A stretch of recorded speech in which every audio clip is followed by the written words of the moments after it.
Petit résumé de la dernière fois. Les fils de l'histoire s'entremêlent comme jamais. Perdons nos gendarmes dans un entrelac de fils insensés. Il pleut sur Bordeaux, comme il pleut depuis début mai. Le capitaine Alain Tellier se retrouve dans le bureau de Lopez, la juge Lopez, et fait, ma foi, fort belle impression. À la juge comme à la presse. Cette presse d'ailleurs qui semble en savoir tant. Qui peut lui donner tant d'informations? Ou alors cette presse est-elle meilleure investigatrice que la gendarmerie nationale? En ce mercredi 15 mai 2013, Daniel et Caroline, quant à eux, rejoignent un certain Joseph, proxénète notoire qui devrait en savoir plus, semble-t-il. Et c'est dans un bar PMU de Bordeaux que le vieil homme raconte son histoire. Il parle des Delmain, de Bazas et de tant de personnes. Il parle de Sutton aussi, de ses yeux, de ses goûts spéciaux pour les soirées fines, voire extrêmes. Cela est d'ailleurs confirmé par Lily, une professionnelle qui arpente les nuits de la capitale bordelaise depuis au moins 20 ans, 25 ans. Les gendarmes se retrouvent après cela à la caserne, sauf Aurore, qui est au chevet de son frère malade. Et les voilà qui discutent, analysant les dernières pistes, des messages, identifiant enfin le tueur de Baker, qui n'est autre que Easton. Nemo renvoie un autre mail. Et tout se brouille, la fatigue, l'affaire Mélisse à la place. Quel lien, hein? C'est sûr qu'il y a un lien, d'après les gendarmes, mais lequel? C'est ce que demande aussi, avec insistance, le commandant Mata. Et puis vient Foulon, naïvement, mais pas tant que ça. Il cherche Aurore. Il sait aussi que Kervien, le capitaine Kervien, le breton, a oublié de fournir une pièce du dossier Laplace. Il laisse un post-it avec un nom. En échange, il demande que le capitaine Tellier fasse un mot à Aurore pour soutenir sa cour auprès d'elle. Les gendarmes reviennent après 2 jours de permission. Un moment pour se retrouver en plein milieu de cette enquête cruciale. Mais ils étaient tellement bons à rien depuis quelques jours que ce repos forcé sous les ordres du capitaine n'était que nécessaire. Nous sommes donc le samedi 18 mai 2013, le matin, dans une caverne quasi vide. Les gendarmes sont frais et dispos. Ils sont là. Caroline, Daniel et Alain. Aurore, quant à elle, a demandé encore une journée ou 2 pour s'occuper de son frère. Des courriers sont arrivés, de nouvelles analyses. Et qui sait, un petit, timide rayon de soleil se lève sur la cité girondine. Donc nous sommes samedi matin, et puis vous êtes dans la caserne, vous êtes tous les 3, hein. Vous commencez à avoir l'habitude d'être tous les 3, et il fait... voilà. Vous avez presque perdu l'habitude d'être à la caserne. Tous les 3, parce que ça fait 2 jours, c'est extrêmement long en réalité. 2 jours très très très très longs. Et que faites-vous? Donc comme je vous l'ai indiqué... Qu'est-ce que j'ai fait? Eh bien, j'ai évidemment ramené les croissants. Pour se remettre dans une bonne ambiance. Quelle heure est-il actuellement? Il est 8h30, précisément. 8h30 du matin. Joss n'est pas encore là. Elle arrivera un poil plus tard. D'accord. Moi, j'ai ramené j'ai acheté pendant le week-end une espresso ou une Dolce Vita ou quelque chose qui est similaire parce que j'en ai ras-le-bol du café de la cafetière. Et j'ai ramené ça dans le bureau parce que je sais qu'on va en avoir besoin et qu'à un moment donné, il va falloir du bon café. et pas du torboyau comme on nous sort dans la gendarmerie. Non, mais le café de ce truc-là, c'est un truc industriel. Tu vas pas... Enfin... Ah non. Si, j'ai prévu d'acheter du café torréfié avec des petites capsules adaptables, là, parce que je sais que tu es un fin connaisseur du café. Ouais, tu me feras pas changer d'avis que le vrai goût du café, c'est celui de la cafetière, auquel tu peux rajouter une petite goutte. Enfin bon, c'est pas le sujet. Ouais. Tu arrives à te quelle vois heure tu arrives à quelle J'arrive heure aux environs de 9h. De 9h, ouais. 9h. Alors vous avez des paniers qui sont pleins de paperasse, des retours de dossiers, des demandes, des machins. Vous pouvez consulter, bien entendu, quand vous arrivez, ces informations qui sont arrivées là. Peut-être même vous avez des mails. Qui sait? Vous ne savez pas. Ce que vous avez. Ben, on va regarder. Exactement, et puis on est tous les deux très intéressés par le post-it. Ah bah le post-it. Le post-it qui a été laissé et que vous avez regardé le soir même, qui vous a interpellé puisque ça ne vous a rien dit. Il y avait un prénom et un nom de famille, a priori le nom d'une personne. Hélène Lombardi.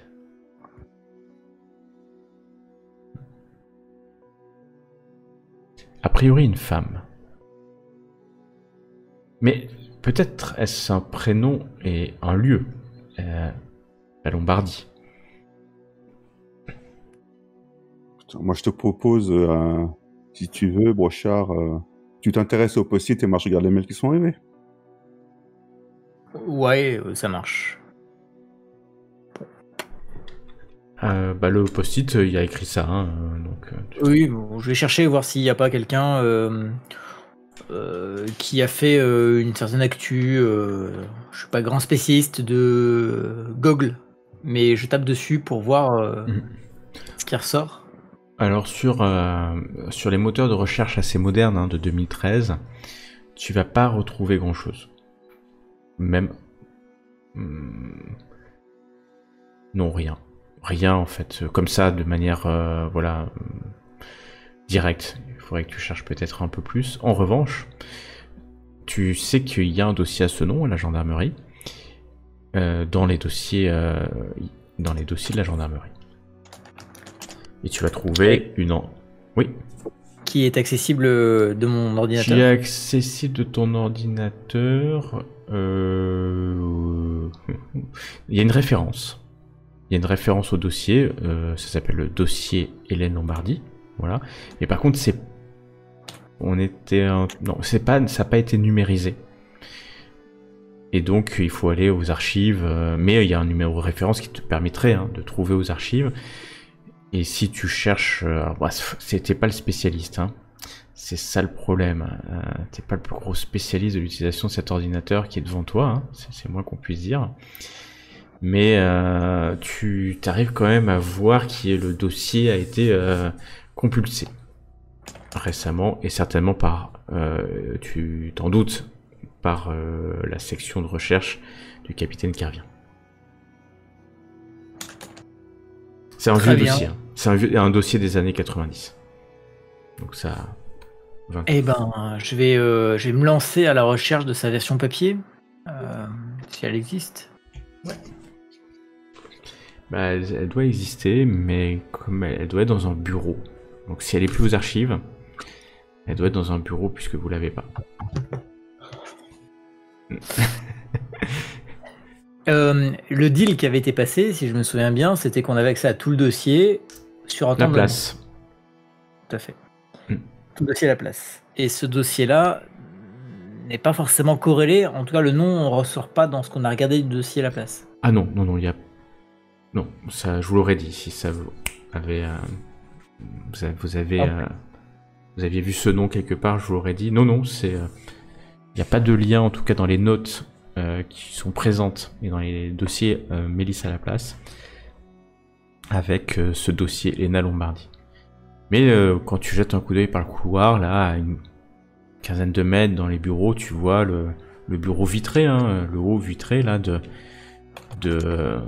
capitaine et de sa section qui ne sont pas là, c'est samedi. Donc eux ont décidé de se reposer le week-end.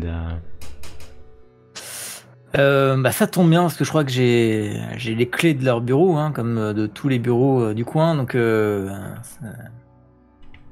vais ouvrir la porte, évidemment, du bureau de Kervian et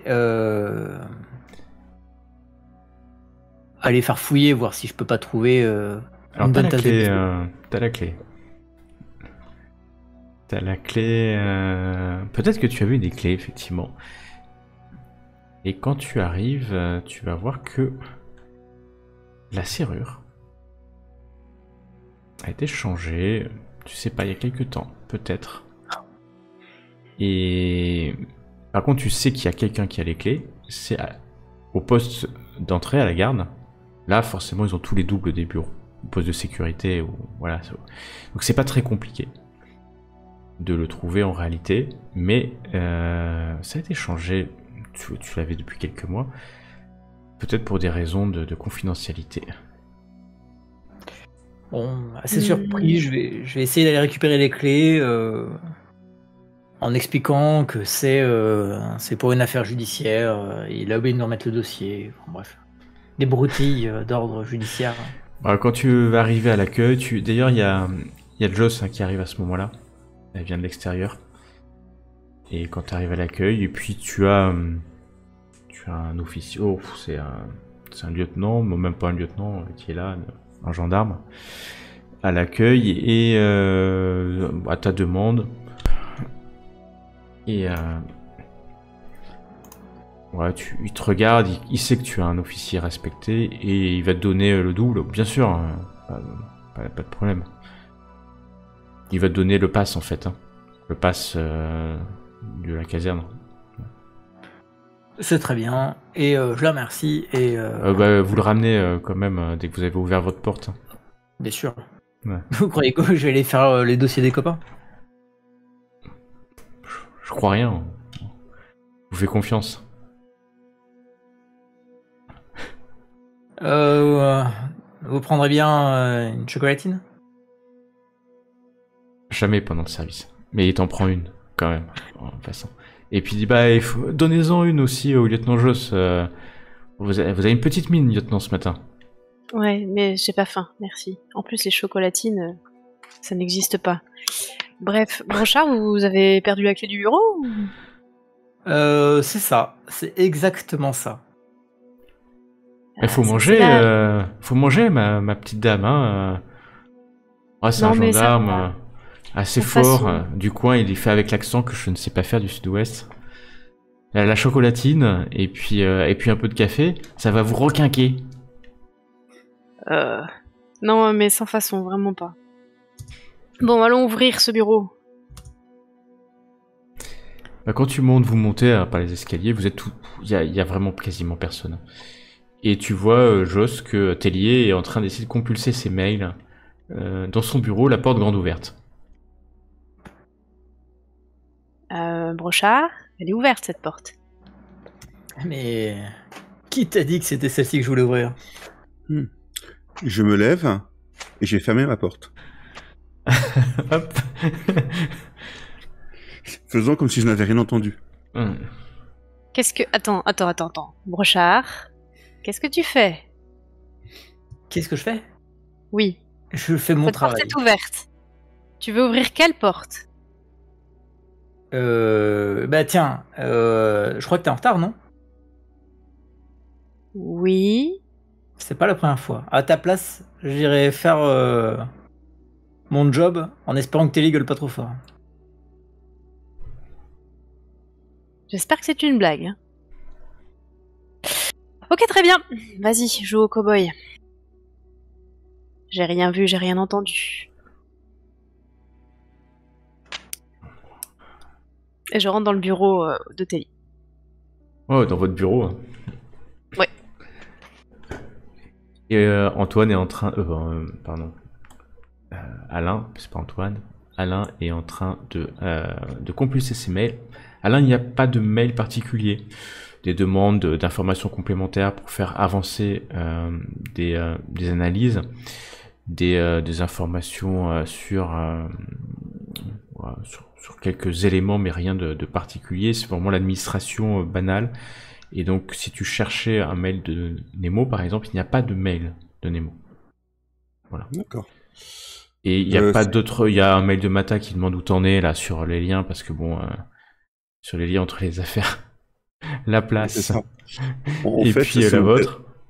Et vu qu'ils nous avaient laissé 24 heures de dossier, si on était revenu jeudi ou vendredi, on aurait le dossier qui aurait foutu le camp. Donc là, on a 2 jours de plus. En théorie. En théorie. Et Joss, tu vois, il y a pas mal de dossiers hein, de choses qui sont arrivées dans les paniers, les baskets, je vais les appeler comme ça, je sais plus comment ça s'appelle, les bannettes. Je sais pas comment ça s'appelle. Oui, les bannettes. Quand Joss arrive, je lui fais signe de rentrer dans mon bureau. Bah, je rentre. Désolée pour le retard, ouais, j'avais prise de sang ce matin. D'accord. Ça va toujours pas mieux. J'ai ramené un petit cadeau pour l'équipe. Hein. Je te montre la vraie cafetière. Ah, ça c'est cool. Serre-toi. Ouais, enfin, peut-être pas tout de suite. J'ai un peu la nausée encore. D'accord. Assis-toi, puis je lui tends la moitié de la paperasse qui est arrivée. Ouais. Et pendant que tu dégrafes la première enveloppe, je te regarde d'un air nonchalant. J'ai l'impression que ça va pas trop en ce moment. Je suis allée voir le médecin hier. Il a rien trouvé, mais il me fait passer des prises de sang par précaution.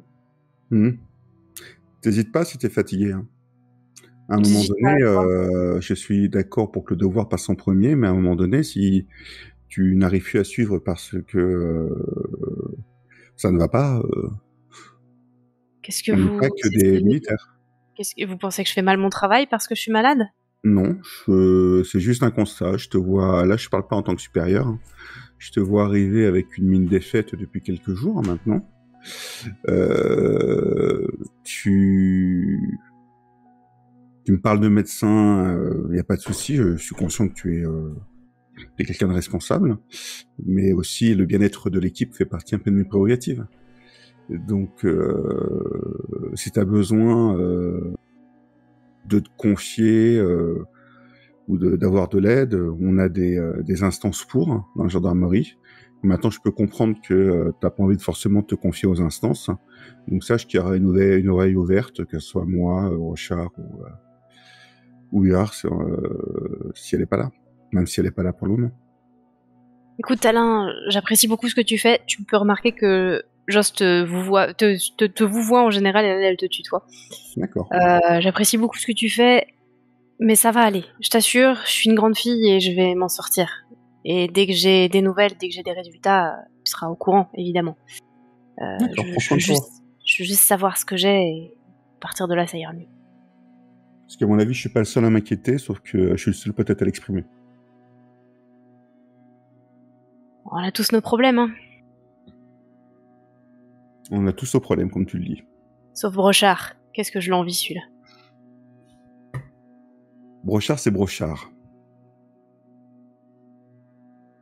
Il a d'autres problèmes. Sûrement. Mais tu sais comme il est pudique.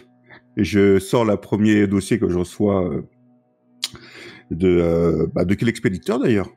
Alors, tu vas... Donc, quand tu vas compulser tes emails, tu vas tomber sur un email de Lacroix. Le major Émile Lacroix, bien connu. Qui va dire que les fichiers départementaux des propriétaires d'armes à feu viennent de donner une information susceptible d'orienter votre enquête. C'était hier qui t'a reçu l'email. L'arme qui a servi lors de la tuerie de Villegouge est un 7,65 de marque Beretta, enregistré au nom de Thomas Vanier, domicilié 12 rue Thiers à Mérignac, acheté en septembre 1998. Il a satisfait pendant près de 15 ans à toutes les obligations légales liées à la détention d'une arme à feu et l'a déclaré volée lors d'un cambriolage le 16 janvier 2013. D'accord. Rapidement, je fais un copier-coller de Thomas Vanier dans la base de données qu'on a, savoir si on a quelque chose sur lui dans notre base de données, quoi. Non, il est sans casier. Sans casier, on n'a rien du tout sur son état civil, rien. Vous avez son adresse, que vous avez finalement là, bien sûr. Et est-ce que vous avez son... On a le véhicule qu'on recherche. Un véhicule? Ah non, il n'y a pas ce genre d'informations dans les fiches d'état civil. C'est un homme de 34 ans. C'est un sexe masculin, j'ai envie de dire. Et il fait... 1m60... Bah, il a 34 ans, ouais. Donc ça fait il a eu l'arme, le permis de port d'armes, il l'a eu super jeune. Ouais. Et pour quelle raison il a possédé un 765? Vous savez, hein, c'est des armes qui sont utilisées en tir de compétition, en tir de plaisir. Voilà. C'est extrêmement régulé. Hein. C'est-à-dire qu'on est en France, hein, c'est pas une arme pour se défendre, hein, c'est vraiment pour un sport de compétition. Voilà. Et qu'est-ce que vous savez? Donc il habite au 12 rue Thiers à Mérignac. C'est pas très loin, hein, vous savez où est Mérignac. Et qu'est-ce que vous pouvez savoir? Il est marié. Il est marié, un enfant. Ça, vous pouvez le savoir facilement. Je rajoute un post-it avec la date du vol du pistolet sur la ligne du temps. Donc janvier 2013. 16 janvier 2013, j'ai noté. 16 janvier 2013, exactement. Donc, est-ce que vous allez trouver... Alors oui, vous allez trouver...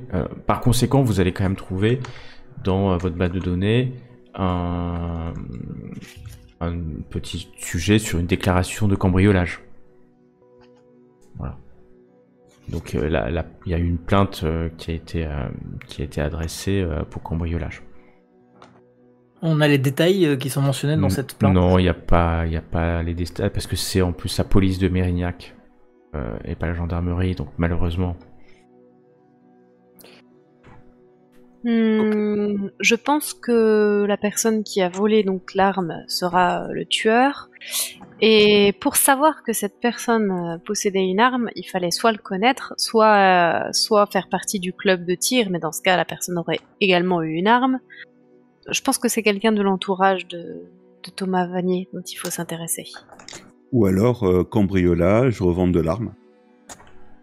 Ou revente de l'arme, oui. Mais dans ce cas, comment on va retrouver sa trace? On ne trouvera pas là. Si c'est dans ce cas-là, ça va être très compliqué à retrouver.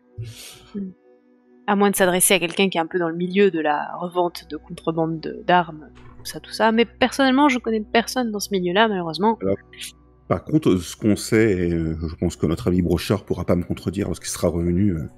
Il est où d'ailleurs? Je vais le chercher, non? Et généralement, les cambriolages dans les banlieues des grandes agglomérations se fait par vague. Ils barquent, ils font une dizaine, quinzaine de cambriolages, et si on les sert pas, ils changent d'endroit pour faire d'autres. Donc, si effectivement il y a eu des cambriolages à peu près à la même époque, à une semaine près dans le coin de série de cambriolages, on va faire face à un gang organisé. Ils ont revendu l'arme. Par contre, si c'est le seul cambriolage qu'il y a eu dans le coin, là, je rejoins ta première hypothèse. On a choisi délibérément cette personne. D'accord. On peut contacter donc la police de Mérignac? Ouais. Bah écoute, je vais appeler la police de Mérignac, j'en profiter pendant qu'on regarde autre chose. Ouais. Est-ce que j'irai pas rechercher Brochard?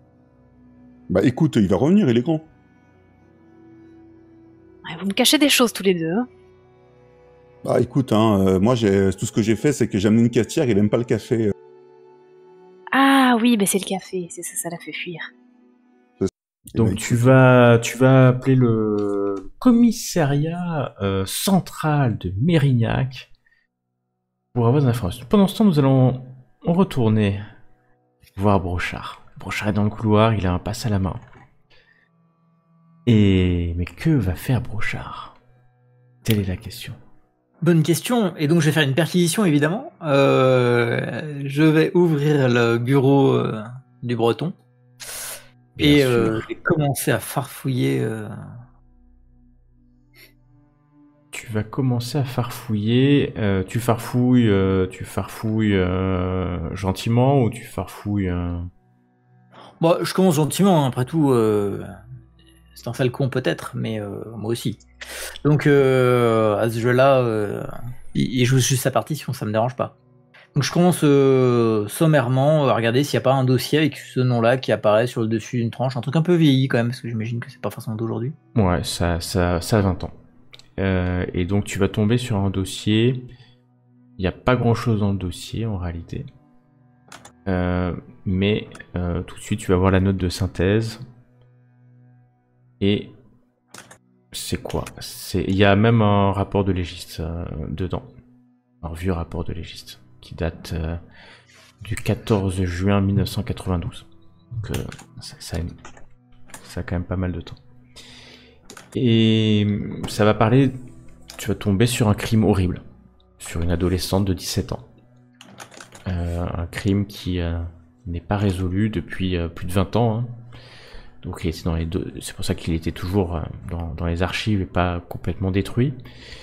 Tes limites prescription d'ailleurs, limite.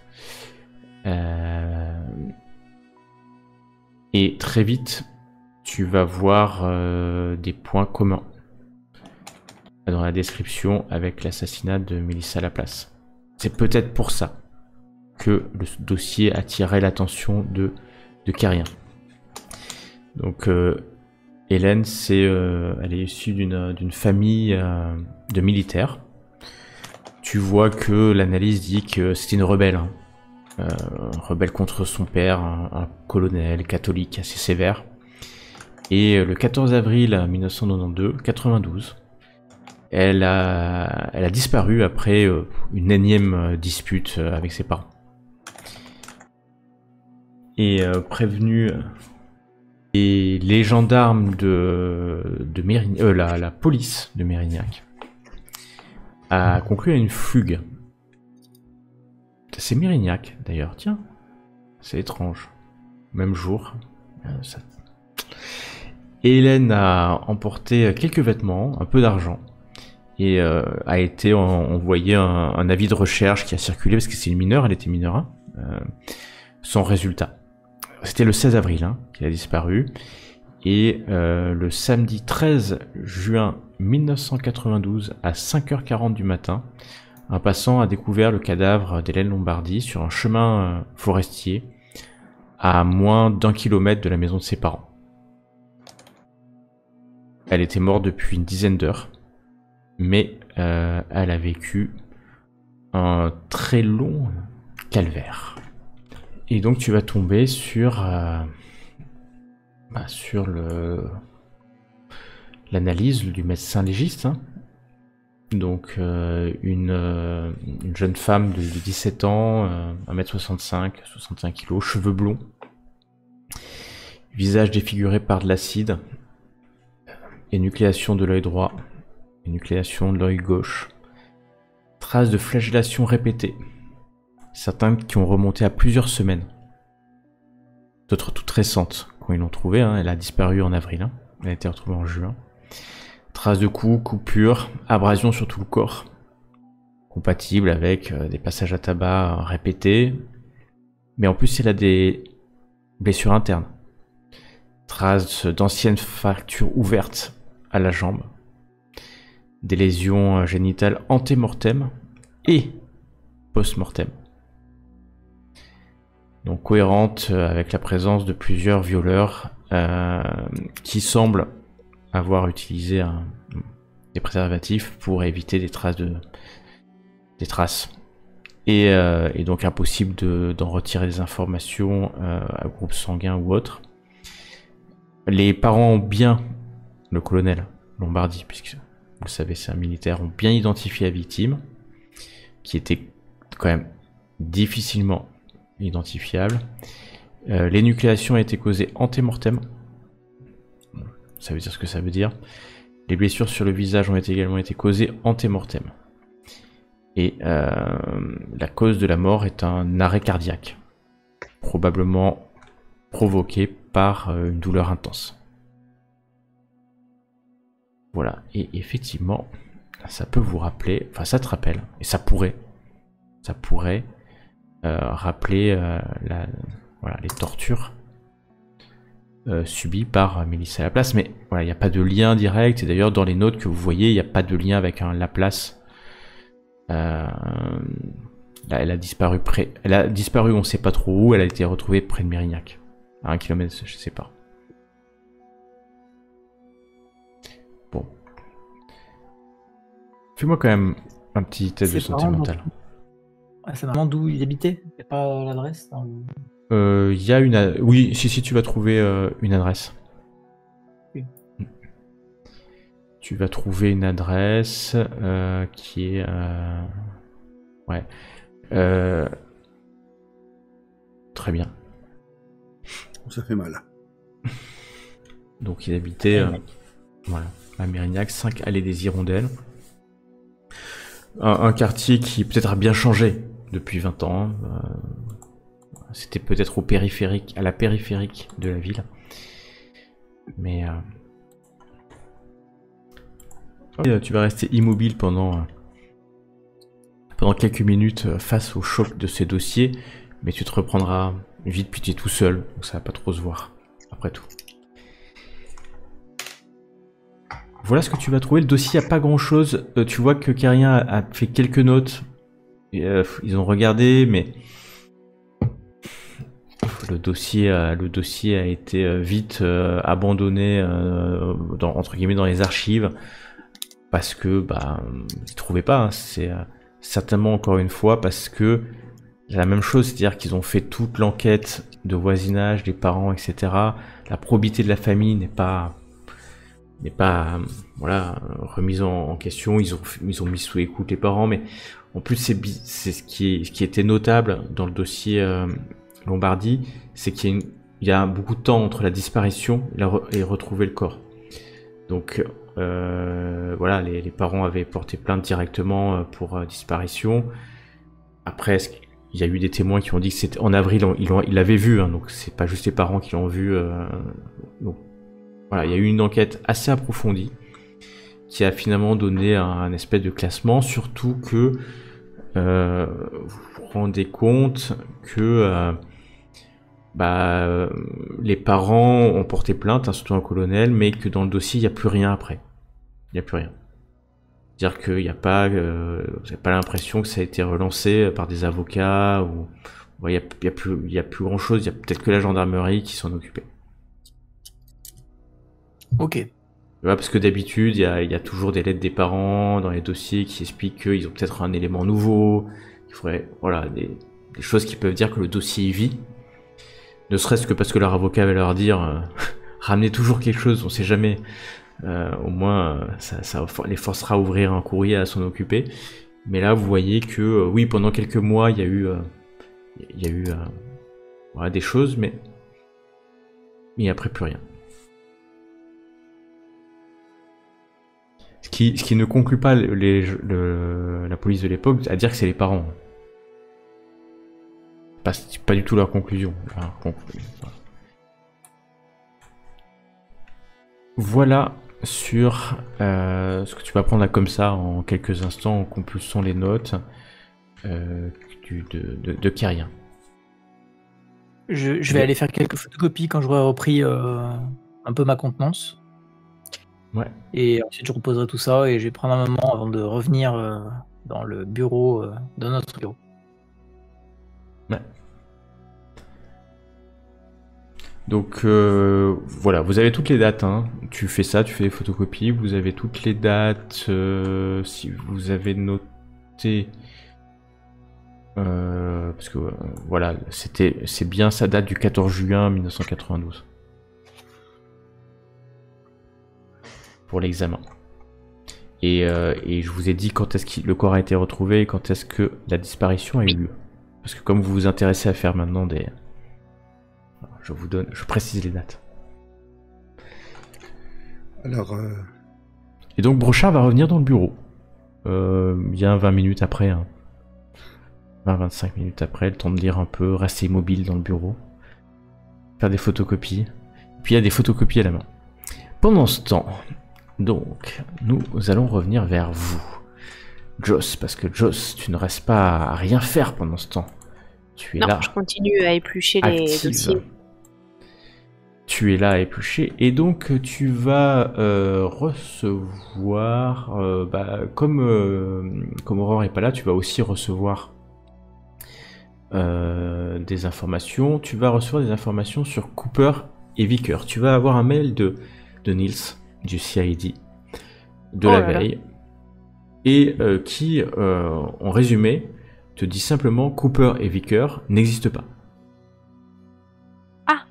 Donc CVS, c'est en fait il y a que Sutton derrière, et que les deux autres étaient en fait une espèce de prête-nom d'associés de paille en fait, visant à donner une subsistance à l'entreprise CVS Investment, d'avoir des administrateurs. Mais en fait, ces personnes n'existent pas. Okay. Donc non seulement c'était une espèce de société écran, voilà, qui a un trust, mais en plus, en réalité, il n'y avait qu'un seul fondateur. Après, il y a eu des administrateurs, parce que vous avez identifié 2 administrateurs. Baker et Bazas. Voilà. Oui. Donc voilà, Cooper et Vicker, il n'y a personne derrière. D'accord. Tu vas aussi pouvoir avoir l'analyse de la peinture du domicile des Bazas. Des Delma. Okay. Et Bazas, c'est-à-dire le CC. D'accord ? Oui. Vous avez fait analyser. Alors l'analyse, elle est hyper bateau. Ils vont te dire que c'est une peinture à la bombe que tu trouves à peu près dans 90% des magasins de bricolage. Voilà, et que c'est vraiment, alors là, c'est la marque repère, hein, j'ai envie de dire, le truc vendu par et qui coûte rien du tout. Donc c'est une bombe, c'est une bombe de peinture pour faire des tags, mais pas de qualité. Donc tu vas vraiment trouver rien de particulier sur cette peinture, et encore moins une capacité à trouver l'année de production, le numéro de série, où ça peut être vendu, parce que c'est la peinture très très classique. Ça marche, ok. Moi j'ai... Oui. Excuse-moi. Vas-y, je t'en prie. Bon, j'ai un questionnement comme ça qui m'a traversé la tête lorsque tu décrivais ce qui est arrivé à la petite Lombardie. Si je me rappelle bien, le château est devenu une sorte de gîte, quoi, qu'on peut louer. Oui. Ouais. Donc je me dis que si c'est un gîte, il doit avoir au moins sur les derniers mois, voire les dernières années, un registre de qui a loué le gîte à quelle date. Je pense que ça peut être bien de voir s'il y a des noms qui apparaissent et qui nous donnent un petit peu quelques infos. Et le deuxième point, est-ce que on a demandé, alors j'ai vu qu'on avait des fadettes, mais est-ce qu'on a des fadettes avec les dates d'appel? Donc en gros, est-ce que on a le but serait de savoir s'il y a des échanges, on va dire plus conséquents entre les Bazas et les Delma la veille, semaine précédente, le meurtre de la petite Laplace. Donc donne-moi la date, je vais te dire. Je la recherche. Je t'en prie. Mélissa Laplace, 23 décembre 2012. Avant Noël. Il y a des coups de fil, mais honnêtement, c'est régulier. Il s'appelle de manière régulière. Tu vois pas de schéma particulier. D'accord. Avant le 23, tu regardes le 21, le 20, le 24. Le 24, tu as des coups de téléphone, peut-être Noël, tu vois. Ouais, c'est ça. Et avant, est-ce qu'on a des coups de téléphone Ouais, t'en as de manière régulière. Ils s'appellent de manière régulière depuis. Ouais, et entre eux, et est-ce qu'il y a des coups de téléphone qui correspondent, enfin, est-ce qu'il y a d'autres personnes qui sont appelées régulièrement les jours précédents le meurtre de la petite Laplace? Non, tu vois pas de. Non. Bon, bah, tu vois pas de personnes qui ont été appelées multiples fois. Leur enfant, ça c'est sûr, tu vas trouver plusieurs fois, peut-être pour organiser Noël justement. D'accord. Et encore un point pendant que j'y suis, après je passe la main. Est-ce que aux alentours du meurtre de la petite Laplace, il y a eu des dépenses spécifiques émanant des comptes de la place et des Bazas. Alors, comme ça, location, achat particulier. Non. Tu vois des cadeaux, de Noël, mais vraiment pas d'achat particulier. Pas particulier. Après, il faudrait que tu vois chaque achat. Tu sais pas à quoi correspond forcément chaque ligne dans les comptes. Mais l'analyse que vous avez, vous paraissez... L'analyse qui a pu être faite par l'éthique vous aurait montré s'il y avait eu des achats particuliers qui sortaient du cadre d'une vie de deux personnes retraitées. Et Bazas, c'est un peu particulier. Parce que vous avez eu l'information de l'argent, du liquide qu'il avait, qui sortait en plus pas de son compte. Ouais, ok. D'accord, rappelez-vous. Bon, bah, c'était les idées qui m'avaient traversé. Très bien, parce que ça aurait pu. Su.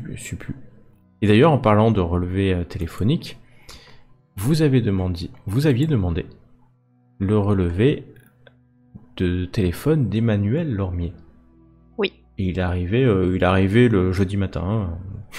Ça va vite. Ça y va. Hein.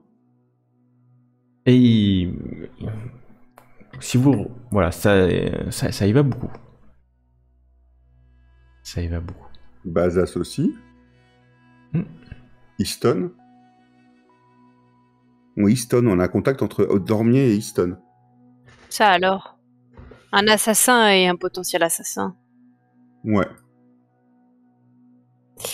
Il y a quelque chose auquel je pense. Tellier, vous aviez fait la demande pour les crimes non élucidés de ces 10 dernières années à Bordeaux et alentours. Ouais. Moi, au vu de la nouvelle... Ah mais non, il n'est pas encore revenu, Brochard, avec les infos. Bah, bon, mettons qu'il est revenu avec les infos. Il arrive, c'est la matinée, donc... Au vu de la nouvelle affaire... Au vu de la nouvelle affaire, la petite Lombardie, je pense qu'on peut réduire le champ de recherche aux jeunes filles de moins de 20 ans. Ouais, de 15 à 25, quoi. Visons large et mettons de moins de 20 ans. Mélissa Laplace avait 18 ans et la petite Lombardie avait 17 ans. 15 minutes d'appel, Easton, quand même.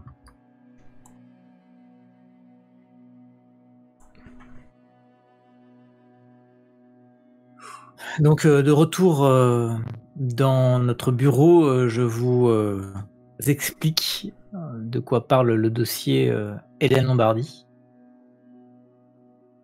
Évidemment encore un homicide, évidemment non résolu, évidemment horrible et graveleux. Je donne des dates qui correspondent... Alors je le dis comme je le pense, qui correspondent aux dates où Sutton était dans la région. Hein. Oui. Oui, c'est exact. Je commence à me... Voilà, on parle de viol, on parle de mort et on parle de jeunes filles dans la région. Voilà, je fais des liens avec... Ceci dit, oui, Sutton était dans la région, mais il est mort 1 an plus tard. Et la petite Laplace est morte 10 ans plus tard. Ah oui. Mais je suis d'accord que ça correspond avec la présence de Sutton dans le coin. Par contre, c'était Tardenac et pas... je l'ai pas noté. Rignac, mais c'est 30 minutes après. Exact. Et pour info, il est mort 1 an après, Sutton. Il est mort en 93, en juin 93. Et le meurtre de la petite Lombardie date d'avril 92. Donc il est mort 1 an après. Moi, je suis de plus en plus d'avis qu'il faut qu'on se déplace jusqu'à ce château pour voir exactement ce qui s'est passé là-bas et si c'est en lien avec les meurtres non élucidés. Autre chose, Lormier, est-ce qu'on l'a mis sous surveillance, sur écoute? Est-ce qu'on a quelqu'un qui sait où... Alors justement, c'est ce que j'allais te poser la question. Est-ce qu'on a suffisamment d'éléments pour faire une écoute au niveau du juge? A priori, maintenant qu'on a Easton, oui, pour moi. On a beaucoup de liens entre Lormier et en tout cas toutes les victimes, et maintenant on sait qu'on a un lien entre un assassin et Lormier. Pour moi, ça peut se justifier. On a même Autant il nous explique qu'il est le médecin de famille des Bazas. autant il nous explique qu'il est un ami d'Edelman ou qu'il les connaît de peu, autant il nous explique pas qu'il connaît Easton au point d'avoir son numéro et d'appeler. Tout à fait. Exactement. Donc il connaît en fait les 5 victimes. Et il nous en parle pas. Je vous laisse. Très bonne imitation. Et alors, autre chose que j'aimerais savoir si Lormier a pu quitter son lit ou pas. Parce que si ce n'est pas le cas, on a un complice de Lormier qui est en vadrouille. En vadrouille en ce moment? En vadrouille en ce moment, je vous expliquerai. Je regarde à droite, je regarde à gauche.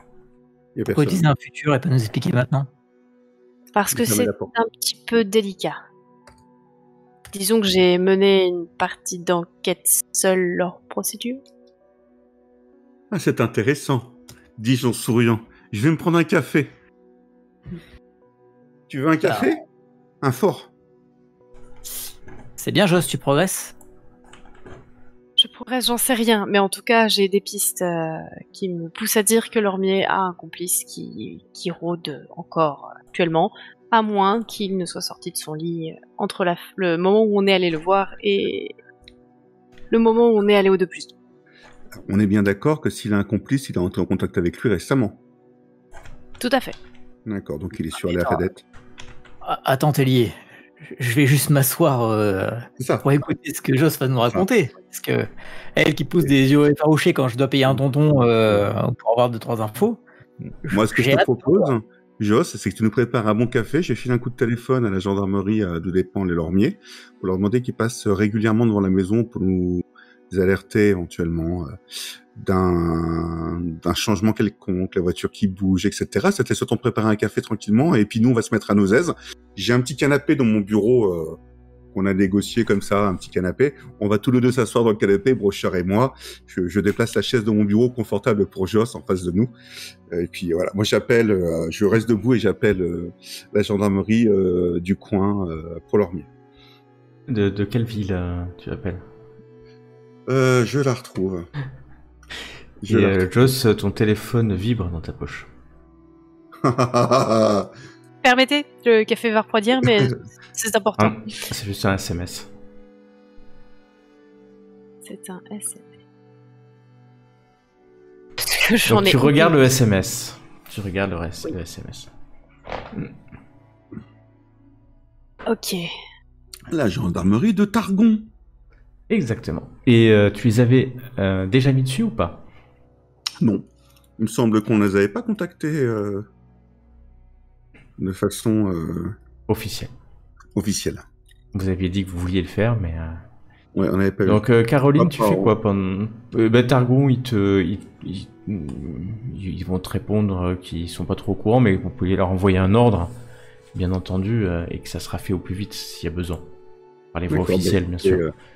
Mais ça a un voilà, prix, tout ça. Ok, bon, bah écoute, je fais le nécessaire. Ok. Caroline est perdue sur son téléphone. Elle regarde un Ouais, message. Voilà. elle se Je jette sur l'appuie sur son téléphone. Elle se jette sur son ordinateur pour voir parce qu'elle comprend pas trop.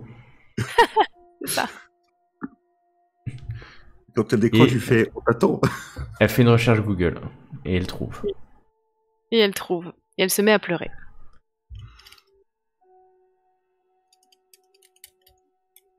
Ça casse tous les faits, là. C'est clair.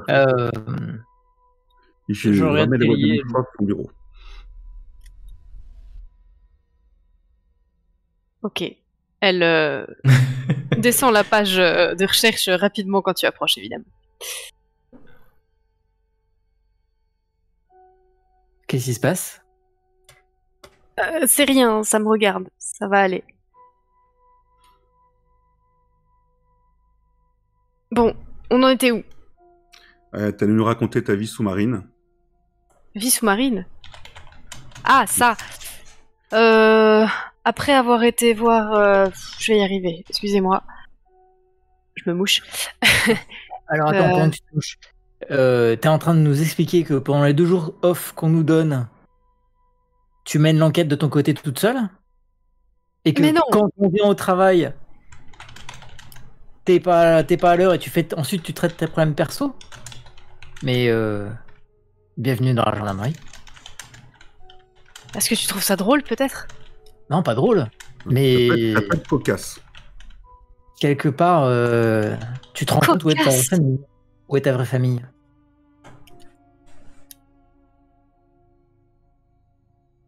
Vas-y, raconte-nous. Bon, alors non, c'est pas pendant les 2 jours-là. C'était après avoir été chez Lormier. Vous vous souvenez les photos dans son bureau? Hmm. Il y avait cette fameuse photo du 2+2 avec les Delmain, et donc je me suis dit que j'allais y passer un soir. Je savais bien que c'était ouvert le soir. Et donc je suis allée voir, sous couverture évidemment. Je parle d'une histoire à Brochard. Et donc je suis entrée. Et je suis vite ressortie, hein, mais j'ai eu le temps d'aller voir les photos. Et donc les photos, je les avais déjà vues. Sauf qu'il en manque une. Entre le moment où moi j'y suis allée et le moment où on y est retourné, il manque celle de Lormier. Oh, c'est bon ça.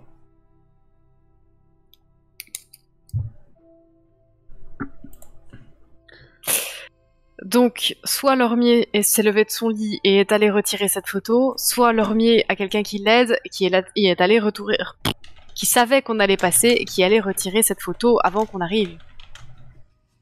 Il n'y a pas 36 personnes, hein. Sa femme? Non, quand je dis il n'y a pas 36 personnes, entre le moment où on y a été et le moment où on a visité le 2+2, il y a eu combien de jours qui sont passés? 2 jours, je crois. Hein. Pas beaucoup. Attends voir. Je crois qu'il y a eu 2 jours. Je crois que c'est 2 jours, effectivement. Donc sur la Fadette, est-ce qu'il y a des appels entre ces 2 jours?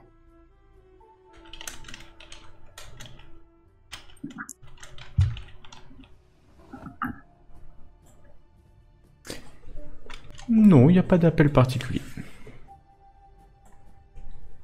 Non. Donc c'est quelqu'un qui l'a vu du visuel.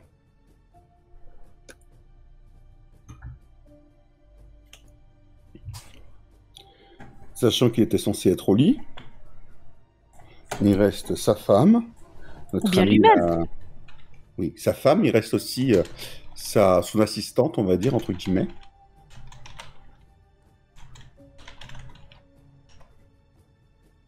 Et du moins, l'assistante pourra nous renseigner sur les visites qu'il a eues éventuellement.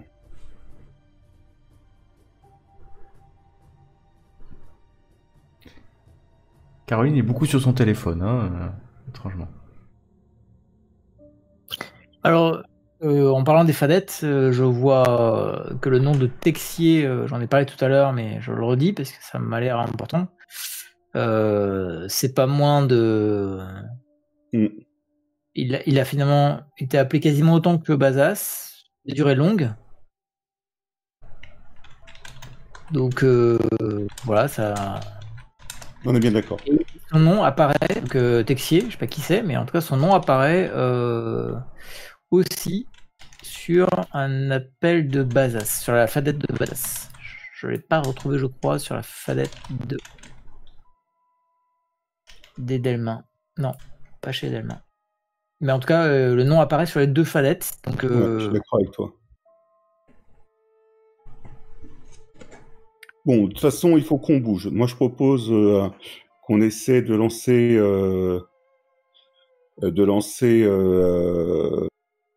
une recherche sur le fameux Texier ou la fameuse Texier, qu'on aille visiter le château. Entre-temps, je vais téléphoner à la juge pour lui donner sur le trajet les divers éléments qu'on a. Pour demander une mise sous écoute de Lormier, une mise sous surveillance de Lormier, si elle juge aux éléments recevables. Ok. Mais alors, c'est quoi les éléments que tu donnes? Parce que... Le fait que Lormier contact avec Easton. Premier élément. Deuxième élément, le fait qu'il ait fréquenté le même club que les Bazas et Delmain. Qu'il ait des connexions avec les deux. Qu'il ait fréquenté les milieux un peu, on va dire, underground de Bordeaux. Du moins le même lieu.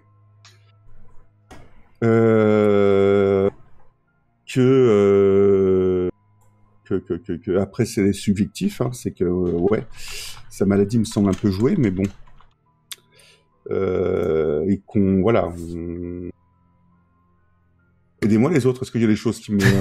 Une photo de lui a disparu sur le mur en question juste avant qu'on... Enfin, je pense qu'on peut faire entrer ça en procédure sans trop de mal. Hein, Ouais. avec Joss quand elle aura récupéré de ces échanges. Mais à mon avis, ça rentre en procédure sans trop de mal. Et donc que quelqu'un fait disparaître cette photo exprès où il est dessus. Et que par conséquent, il y a quelqu'un qui agit pour lui à l'extérieur. Ok. Ça se tente. Tu l'appelles en urgence pour le faire, pour que ça soit fait maintenant. Ou est-ce que tu attendras lundi? Je l'appelle sur la route, donc on n'a pas le temps d'envoyer un formulaire. Non, c'est pour savoir si tu l'appelles tout de suite pour qu'elle... Oui, je l'appelle sur la route. Donc vous allez où précisément, dites-moi, pour être sûr qu'on va au même endroit. Dardenac, il me semble. Dardenac, d'accord. Château Dardenac. Ouais. Ok. Et sur le retour, on ira peut-être un peu à Mérignac. Vous en pensez quoi? Pour Oui, voir c'est ce fameux comment il s'appelle, Vanier? Oui. D'accord.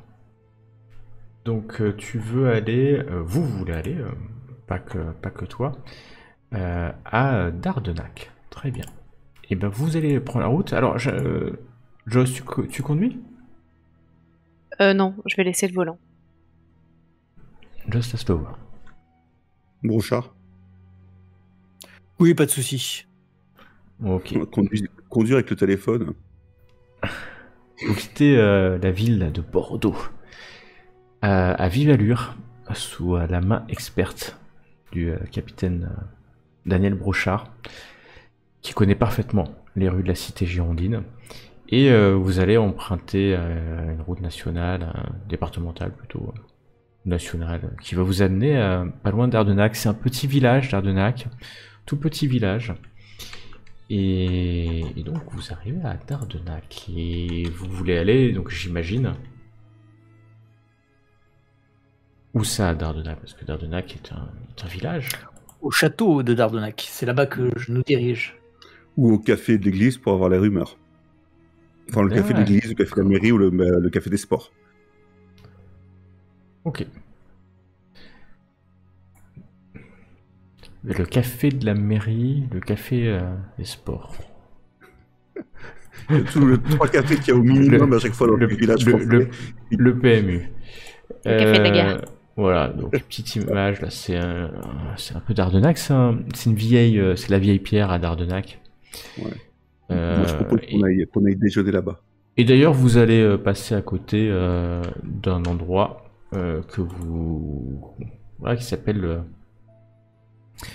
le château de Dardenac, tout simplement, et vous allez voir un petit panneau, voilà, vous allez voir un petit château indiqué, et en fait c'est même plus qu'un petit château indiqué, vous allez le voir en fait, parce qu'on est au mois de mai, et le château de Dardenac, alors vous le voyez pas de haut, hein, vous le voyez de côté, que ça soit clair, parce qu'on n'arrive pas en hélicoptère. Et c'est un petit château. Vous le voyez, il est blanc, il est rénové, hein, clairement rénové. Et il y a écrit chambre d'hôte, avec un grand parking, des beaux jardins. Vous passez à côté sur la route, c'est extrêmement visible. Hein, il y a des arbres quand même qui l'isolent un peu, mais vous pouvez le voir parce qu'il est assez gros et assez massif. C'est un beau château. Hein. Moi, j'ai pas les images. Hein. Oh, c'est mais un bien bel notre endroit. ami Suzanne. À l'ouest, il y a beaucoup de voitures. Oui, on est un week-end de mai. Il y a pas mal de voitures qui sont là. Mais honnêtement, vous le voyez, vous passez à côté. Hein. Vous voyez que ça a été rénové. Hein. Les pierres sont blanches, le toit est certainement refait. Ça a été modernisé, bien entendu, parce que ces chambres d'hôtes se font... Quand ils ont fait les chambres d'hôtes, ils ont changé l'aménagement intérieur même, pour avoir des chambres individuelles. C'est pas la même chose. Est-ce qu'il y a marqué chambre d'autres depuis Non. Une date? Une année? Non. Non, on sait jamais. Non, mais vous aviez regardé sur Internet. Et c'était les débuts des années 2000. Ok. Ouais. Vous aviez déjà regardé. Et donc vous allez arriver, il y a quelques personnes qui se baladent dans ce charmant bourgade. Alors, le sujet, c'est que le soleil s'était un peu levé le matin, mais là, il se remet à pleuvoir. Ce qui donne une ambiance un peu sombre à ces vieilles pierres qui vous entourent. Le château, sous la pluie, un peu de brume qui vient peut-être de l'océan. Vous, qui est pas si loin que ça, finalement. Et puis, peut-être l'ambiance pesante de savoir ce qui a pu bien se passer dans ce château. Et vous allez vous garer devant un bar classique, un petit bar PMU, loto, turf, comme on dit. Il y a quelques personnes qui sont là et qui voient d'un air étonné votre voiture de gendarme, se garer devant l'établissement. Moi, j'avais plutôt prévu d'y aller déjeuner à l'établissement au café, après nos visites au château, histoire de questionner. Mais les autres, vous en pensez quoi? Oui, très bien. Ça me va. Bon, donc on file sur le parking du château directement? Oui, oui. Bien. On va Vous voir allez vous qui garer... Pardon, vas-y. On va voir qui y habitait et qui l'a fréquenté ce château.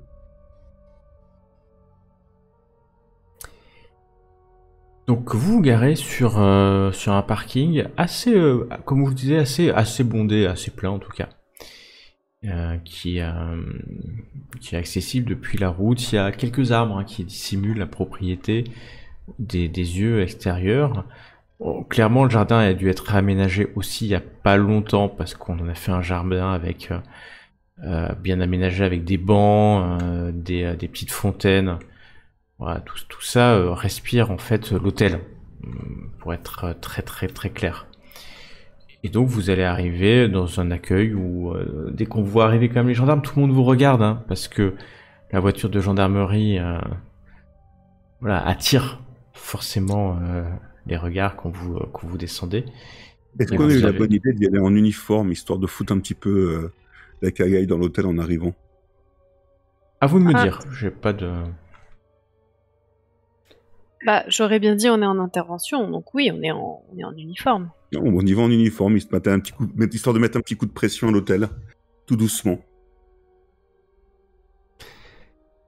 Vous venez avec déjà une voiture gendarmerie, donc à moins que vous l'ayez volée, il y a peu de chances que... Et donc il y a une femme qui va sortir plutôt bien habillée, hein.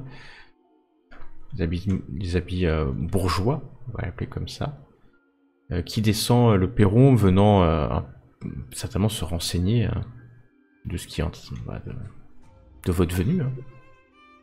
Je me dirige vers elle. Messieurs, dames, un problème? Capitaine Tellier, capitaine Brochard et lieutenant Joss, on aurait quelques questions à vous poser concernant, on va dire, certains clients de l'hôtel il y a quelques années. Donc, si on pouvait faire ça discrètement. Des clients de l'hôtel il y a quelques années, je suis Madame Chaumeil. Madame Chaumel.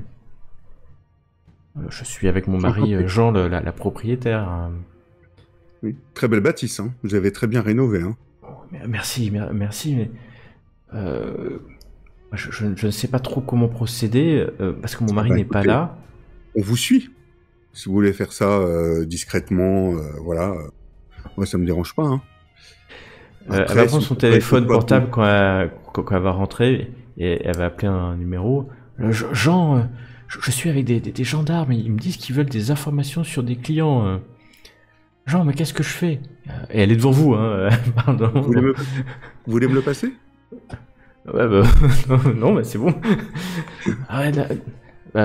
Ok. Alors, elle va mettre la main sur le combiné. C'est dans le cadre d'une enquête, c'est ça? Ah oui, hein, évidemment. Je m'accoude sur le comptoir de l'entrée en vue et en suivant tout le monde. Et je regarde un petit peu je me mets en plein milieu du passage et j'attends un petit peu. Tu vois, la main sur le comptoir. Les quelques clients qui sont là à cette heure-là vous regardent, même ceux qui étaient dans le jardin. Forcément, ça attire l'attention. Il y a 3 gendarmes qui arrivent comme ça et bonjour mesdames, bonjour monsieur, dis-je avec le sourire. Et Madame Chaumeil raccroche. Il n'y a pas de problème, ils viennent pour. Je les ai appelés pour. Voilà, vous inquiétez c'est pas. un bel établissement. Hein. C'est gênant. Oui, capitaine, vous m'avez dit, major, je n'ai pas bien entendu. Mon mari m'a. Capitaine. Oui, mon capitaine, mari m'a dit que je devais vous aider, mais que s'il y avait on ne peut pas communiquer des noms comme ça et que il faut que vous donniez un papier. Il faut que vous donniez un papier. Capitaine, ça s'appelle de l'obstruction à la justice, ça, il me semble. Oui, on n'est pas aux États-Unis, madame. Hein. Après, on peut revenir, mais on sera plus nombreux. Avec les chiens. Et les papiers, du coup. Avec les chiens. Ça serait bête. Vieille. Mais lui un coup de coude. Ouais, elle a quasiment 70 ans. 65, 70 ans. On va pas trop la malmener. Donc, voilà, elle a l'air vraiment inquiète. Hein. Moi, j'étais... Non. Oh, joli succès. Joli. Donc, tu la baratines, enfin, ou pas. Oui. Ça dépend de ta conviction. Et puis, très vite, elle va aller derrière le comptoir. Elle a un ordinateur un peu moderne pour elle. Puis, vous voulez quoi comme information ? On aurait besoin de savoir si certains des noms qu'on a sont souvent clients de votre hôtel ou si des personnes ont fréquenté l'hôtel à certaines dates. Donnez-moi des dates, des noms. Écoutez, je vais laisser ma collègue qui est notre très bonne procédurière afin que vous soyez rassurés de notre attention. Ah oui, et puis... voilà, mais vous rentrez dans le bureau, elle vous fait rentrer dans le bureau à 4, un petit bureau, elle ferme la porte derrière. Il y a quelqu'un qui passe, je fais bonjour madame. Ah mais ça se fait pas trop de venir là comme ça, mes clients vont s'inquiéter. Vous auriez pu appeler, on vous aurait donné des informations, enfin bon, donnez-moi les noms, puis... Il y a son téléphone qui sonne, ah c'est mon mari. Oui, Jean... Ils veulent je leur donne, hein, parce qu'ils m'ont dit que c'était de l'obstruction à la justice. Enfin, ouais, Non, mais Jean, je gère, Jean, et elle raccroche. C'est une vieille femme. Hein. On va pas l'appeler mamie, c'est bon. Elle attend que vous lui donniez des noms. Alors, nous avons... Tu veux que je fasse, Joss, ou je te laisse faire? Tu commences, on peut alterner, c'est plus rigolo. On va commencer par un monsieur Lormier, Lormier. Donc elle tape très difficilement, un peu comme Brochard. C'est ça. On attend pour le café. Lormier, L-A-U-R-M-I-E, accent. Non, L-O-R-M-I-E-R. Non, il n'y a pas de Lormier. Très bien. Ensuite... Delmain, D-E-L-M-A-I-N. I-N. Pas A-I-N, I-N. Non, on n'a rien. Hein. Ah, vous savez, depuis 2 ans que cet ordinateur a été installé, c'est vraiment très compliqué. Donc vous avez sûrement des fiches avant, des registres? Bien sûr, monsieur. Nous tenons les registres de tous les hôtels, c'est la loi. Ah bah écoutez, je pense qu'on va aller voir dans les registres alors. D'ailleurs, je me rappelle qu'en 2005 on a ouvert, ils nous avaient bien expliqué. Oui. Alors pour le coup, c'est avant 2005 qui nous intéresse, donc je pense qu'on va aller directement dans les registres. Avant 2005 ? Ah non, mais mademoiselle, si je puis me permettre, vu votre jeune âge, nous avons ouvert notre chambre d'hôte à notre retraite en 2005, quand mon mari a arrêté de travailler, et moi aussi. Vous avez racheté l'hôtel à qui ? Bon, à personne, il appartient à Jean et à moi depuis qu'il a hérité de son père. Mais cet hôtel était géré auparavant par un certain Sutton. C'est exact? Ah, Sutton, non, c'était un de nos locataires. Un locataire. Actuel? Sutton, ça fait 20 ans au moins. Et, Vous me dites- et elle fait un petit signe de croix comme ça. On parle pas de Sutton ici, ça. Il s'est suicidé, il s'est suicidé dans ces lieux. Mais vous dites que vous teniez des registres parce que c'est la loi. J'imagine qu'à l'époque aussi, vous teniez des registres. Bon, on avait un Oui, bail. c'est la loi. On avait un bail. Était-ce Oui. votre seul locataire? Ah bah, après qu'il se soit donné la mort, vous comprenez qu'on a eu un peu de mal à relouer le château. Très bien. Ah. J'aurais besoin de savoir... il était locataire du château, on est bien d'accord. Non, exact. Qui payait la location du château? Sa société? Lui-même? Dans les fonds propres ou une société... Tu te regardes avec des yeux comme ça. Bah en fait, nous, bah, vous savez, c'était un virement de sa banque. J'imagine, mais moi j'ai plus de traces. Ça fait 20 ans, vous me parlez de choses de 20 ans. Ah, vous êtes censé les garder 30 ans. Hein. Joli. On a révisé Ouais. ces procédures, je vois. Major, Capitaine, ça m'embêterait ça m'embêterait de téléphoner aux impôts pour connaître... Vous savez, quand les impôts, on téléphone aux impôts, généralement, ça leur... bon, vous savez, Jean et moi-même, nous n'avons rien à cacher. Des contrôles fiscaux, on en a déjà eu. Donc Écoutez, là, ça commence à être quand même un peu menaçant. Voilà. Ça commence à être un peu menaçant. Donc moi, je veux bien répondre à vos questions. Et si je vous dis que j'ai pas l'information, c'est que j'ai pas l'information, jeune homme. Et vous, Alors. qui êtes un peu plus âgé, monsieur sergent, vous devez savoir de quoi on parle. Dans les années 90, vous aussi, je pense que vous étiez jeune encore. Vous savez qu'à l'époque, voilà, bah, on donnait de l'argent, on se donnait de l'argent, c'est comme ça. On transférait l'argent, on paye. Déjà, c'était en francs à l'époque. En francs. Ça a changé maintenant. En plus. D'ailleurs, je vous dis pas comme ça a augmenté depuis. Et moi, Sutton, je veux pas en parler. Sutton, déjà, moi je l'appelais pas Sutton. Vous voyez bien que pourquoi je l'aurais appelé Sutton. C'était James qu'on l'appelait. C'était un bel homme. C'était un bel homme. Elle vous regarde. C'était un bel homme. Un très très bel homme. Et, un homme d'affaires. Il est arrivé quand? C'était dans les années... je me rappelle plus bien. Je crois que c'était 88. 87 ou 88. Je me rappelle plus. C'était... Il est arrivé Elle regarde un peu dans le vague comme ça. Il est arrivé un été.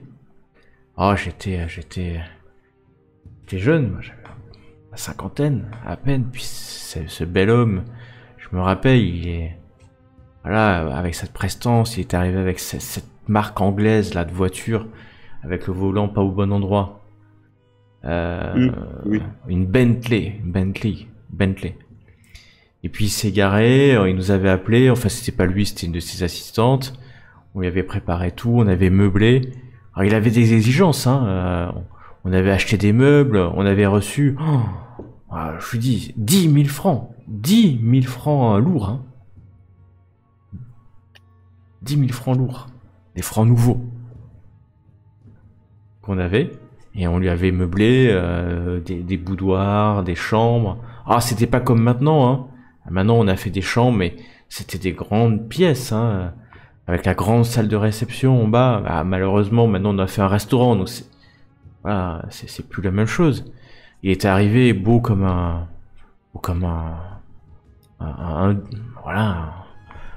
anglais classe, des costards bien taillés, faits sur mesure. Hein. Alors Jean, il était un peu jaloux quand même de voir ce bel homme arriver. Et puis il est resté quelques années. Alors j'essaie, nous on vivait à Bordeaux à l'époque, hein. On avait entendu parler de ces soirées, mais voilà, tout est toujours impeccable. Il avait du personnel, il avait... Ah, il faisait des fêtes, mais est-ce que ce château à l'époque n'était pas fait pour ça? Faire des fêtes? Qu'est-ce que vous en pensez? C'était Ouais, peut-être sûrement. le chant bah, du cygne d'ailleurs- de ce château? À propos de fête, vous pourriez me dire quelle est la liste, enfin, vous pouvez me donner la liste de vos clients aux alentours des fêtes de fin d'année de 2012, hein, entre le 20 et le 28? D'accord. Ah, mais alors ça, c'est très compliqué, hein, parce que là, il faut que je fasse je sais pas comment faire avec l'ordinateur, hein. Est-ce que vous voulez que ma collègue vous aide? Ah non, voilà, Non. attention, non, non. Ah, ce que je vais faire, c'est que je vais attendre que Jean revienne, et on va voir, parce que lundi, il y aura en plus notre secrétaire qui vient, et je vais lui demander de faire quelque chose de propre, hein. Vous inquiétez pas, je l'oublierai pas. Je l'oublierai pas, hein. Mais, Bah oui. parce que mais sinon, dites-moi, parce que c'est surprenant que vous me parliez de gens, moi, c'est pour quelle raison? Peut-être que je pouvais dire. Il y a des gens qui viennent, parfois, ils ont des comportements, hein. Nous, la dernière fois, il y a une femme, elle a volé, j'ai vu, 2 serviettes, hein, dans nos chambres. Ah bah il faut pas hésiter à signaler ce genre de choses. Bah après, ouais, on le signale, mais Jean, il me dit toujours, ah bah tu vas le dire que les gendarmes, ils font plus rien depuis longtemps, la police en parle plus. C'est vrai, hein. C'est vrai. Pour 2 serviettes, vous vous déplacez pas. Non, et justement, si on se déplace, c'est pour des affaires qui sont d'une grande importance, vous vous doutez bien. En l'occurrence, Moi- ça vous parle pas des affaires qui ont un peu défrayé la chronique dans ces années où Sutton recevait du monde? Oh bah des affaires qui défrayent la chronique, il y en a tous les mois. Ouais, mais Sergent. quand ça arrive à côté de chez soi, on y prête beaucoup plus attention. À Dardenac. Exactement. Oh, il y a eu quoi dans ces années-là Ou plus tard, ou plus tôt, ça vous parle pas? À Dardenac, Ah, dans ici, ces années-là, euh, elle va commencer à vous raconter plein de trucs en fait, hein, le vol d'un poulet jusqu'au cambriolage de la mère de ses voisines qui est pas très loin d'Ardenac. Ouais, je me rappelle de ça. Puis voilà, elle va enchaîner tout un tas de petites Passionnant. anecdotes, tout aussi passionnantes les unes que les autres, voilà, qui vous marquent pas plus que ça. Quoique, vous pourriez vous en occuper aussi. À part, d'ailleurs, quand on parle d'anglais, est-ce que Easton, ça vous dit quelque chose dans vos clients? Easton. E-A. Non, non. Alors, elle va taper Easton, hein. Moi, il n'y a pas d'Easton, non. Easton, non. J'ai Estienne, ça. Non. Non. Alors moi, j'aurais peut-être une dernière chose à vous demander, à part si mes collègues ont d'autres éléments à vous demander. Moi, j'aimerais bien que vous me fassiez un petit peu visiter votre château. Ça a l'air tellement bien refait. Oh, bah, avec plaisir. Et bah, va vous faire le tour du propriétaire. Oh, c'est vraiment magnifique, hein. Le neuf, ça a 8 ans, hein, ça a 8 ans en fait, dans l'ancien. Mais clairement, tout a été refait. L'architecture intérieure, il reste les escaliers, il reste la grande salle, mais l'aménagement a été modifié aussi. Voilà, c'est plutôt, ouais, plutôt beau, hein. Très très très beau. Alors, je commente un peu l'architecture, etc. Et puis je l'amène à croire que je suis un petit peu un féru d'histoire.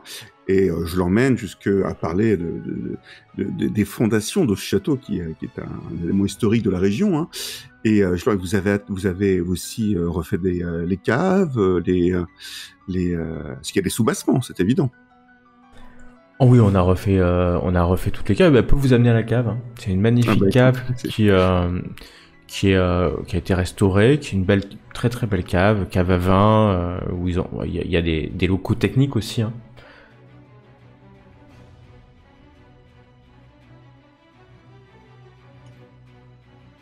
Ah, je suis à court d'idées, les autres. Je regarde les autres avec des grands yeux, je suis à court d'idées. Et votre mari, il arriverait quand? Oh bah là il revient ce soir. Hein. Ce soir. D'accord. Ouais.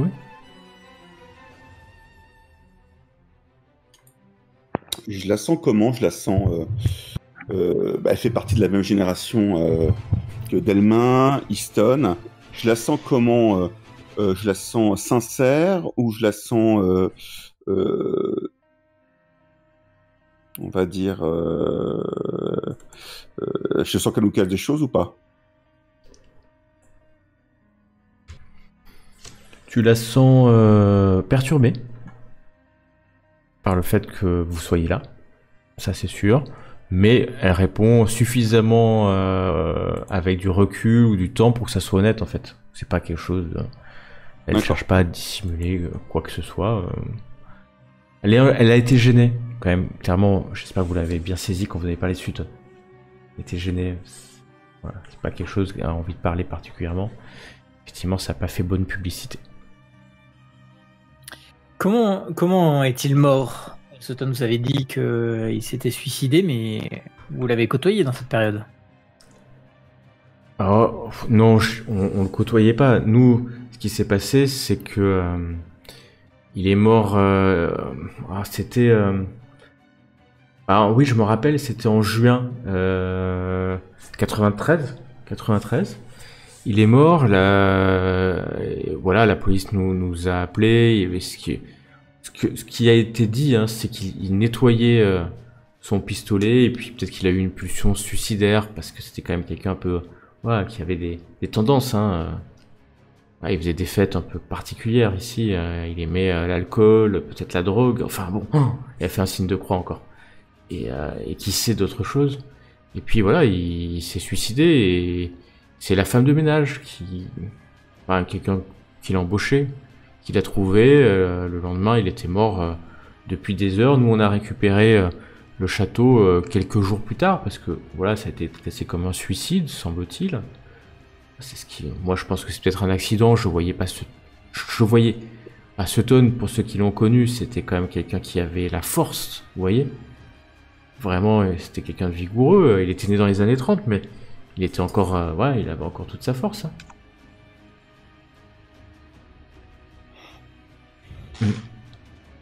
Et qu'avez-vous, il avait des héritiers? Qu'avez-vous fait de ses affaires?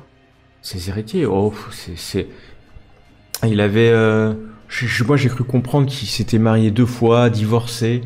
Il avait 2 ex-épouses qui ont dû certainement se battre l'héritage, mais après j'ai pas vraiment suivi cette histoire parce que nous, une fois qu'il payait plus, il était plus locataire. Donc, il n'y avait pas de lien, il payait d'avance, hein, et puis honnêtement, on n'allait pas même lui faire payer, il est mort. Hein. Une fois qu'il est mort, on n'allait pas lui faire payer grand chose. Hein. On n'est pas du genre à aller taper des héritiers pour 2 semaines de location. On aurait dû, hein, parce que pendant 2 ans, on n'a pas pu le louer. 2 ans. Oui, effectivement. Ouais. Et vous avez fait quoi de ces affaires? Ces affaires, ça a été renvoyé. Il y a eu plusieurs camions qui sont venus, ça a été renvoyé en Angleterre. Mais ce qui est étonnant dans cette histoire, c'est que tout a été renvoyé en Angleterre, mais lui, il est enterré, puis elle va lever la main, puis elle va montrer une direction. Il est enterré là-bas, au cimetière. Où ça? Ici même? Au cimetière de Dardenac. Enfin, ici même, pas dans le château, on n'a pas cimetière, monsieur l'agent. Il a été enterré au cimetière de Dardenac, alors que toutes ses affaires ont été envoyées par chez lui et qu'il a laissé sa femme là-bas? D'accord. Tu regardes, moi je sais pas. Oui. En tout cas, oui, c'était certainement une de ses volontés. Hein, Écoutez, qu'on vous remercie. Hein. Oui, le cimetière de Dardenac. Moi, j'y vais pas au cimetière, mais en plus, ça tombe Elle est un peu dans un coin. Il a été enterré quelques jours après, et puis, vous savez, en plus, normalement, il aurait pas dû être enterré en terre religieuse, hein, si c'est suicidé. Hein. Puis en plus, je suis pas sûr que ça soit un catholique, je pense qu'il était un peu anglican. Commence à faire beaucoup. Hein. Ouais, mais qui paye la concession? Je sais pas, monsieur le sergent. Sabrochard, on peut peut-être aller directement voir sur place. Je sors une carte de visite. Hein. Bah écoutez, nous vous remercions du moins de votre accueil. Et, si vous préférez, nous vous appellerons la prochaine fois pour venir. Je regarde mes deux collègues. Ouais, je préfère. Et puis j'oublie pas, vous voulez la liste des gens qui étaient là à Noël? Oui, entre le 20 et le 31 décembre. Oui, ben, il a noté sur un papier. Je vous l'enverrai. Alors, mon secrétaire sait utiliser les emails, donc il vous enverra un email avec la liste. Très bien. Bah écoutez, je vous remercie. Hein. Ah, bah, je vous en prie, Major, Madame et Sergent. Sergent.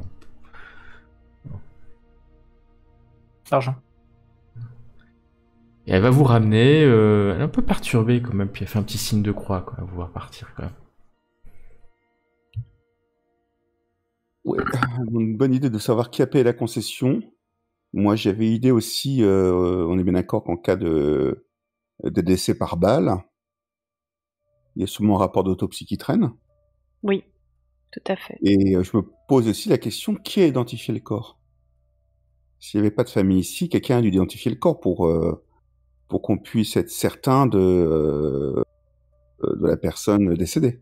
Il avait un dossier au niveau de la justice, puisqu'il était accusé de machin de mœurs et tout ça, donc peut-être qu'ils avaient son empreinte génétique et qu'ils ont fait le recoupement. En 93? Je sais pas, j'étais pas née. Vous savez que si ça a été classé en suicide, ils ont pas non plus cherché pendant des mois. Hein. Ils ont pas dépensé beaucoup d'argent pour. Voilà. Mais au moins la procédure veut, je crois, qu'on identifie le corps. Ah oui, le corps il est identifié. Tu trouveras qu'il a identifié. Après, il suffit qu'il ait ses papiers d'identité à côté de lui, et il est identifié. Hein. Tout à fait. Exactement. Et la femme de ménage qui est là, donc voilà, qui l'a trouvé. Donc identifier le corps, c'était certainement pas le sujet principal. Vous savez pas où la balle a été tirée, mais. Ouais, ça peut être quand même intéressant d'avoir un dossier, à retrouver un dossier d'autopsie. Pour voir justement d'où la balle a été tirée et éventuellement s'il y a un sujet arme à feu ou autre. Hein. Dans la même veine, alors on va peut-être faire un saut sur la tombe, mais encore une fois on est en train de creuser des informations qui datent d'il y a 20 ans et ça nous éloigne vachement des informations récentes. Et dans les informations récentes, on a le meurtre de Laplace, qui je crois a été tué et retrouvé ici même. Pas très loin. Alors pas très loin, Près du lac. éclairci, pardon. Près du lac, le lac bleu. Près du lac.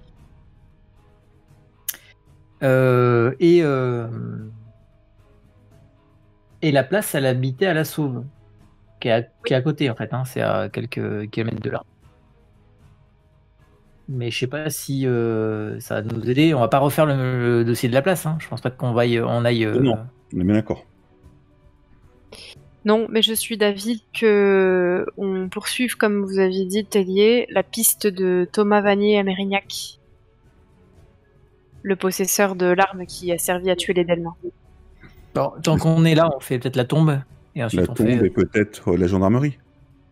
Pour savoir s'ils ont le dossier. Ok. Il n'y a pas de gendarmerie là. C'est un trop petit village.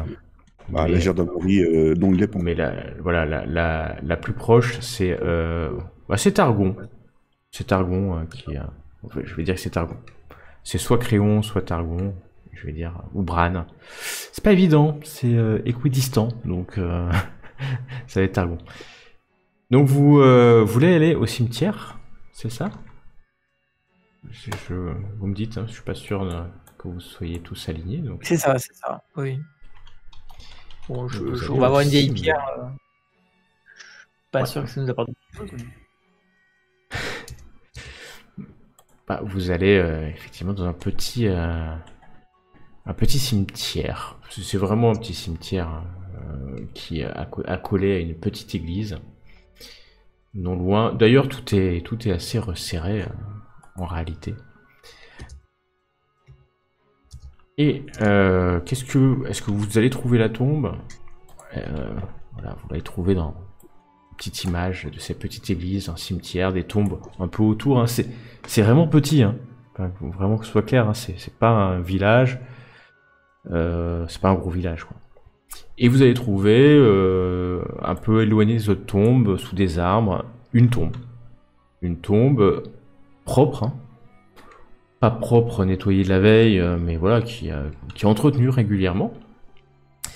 Et dessus, il y a ce que vous cherchez. Puisqu'il y a écrit James Sutton, 1934-1993.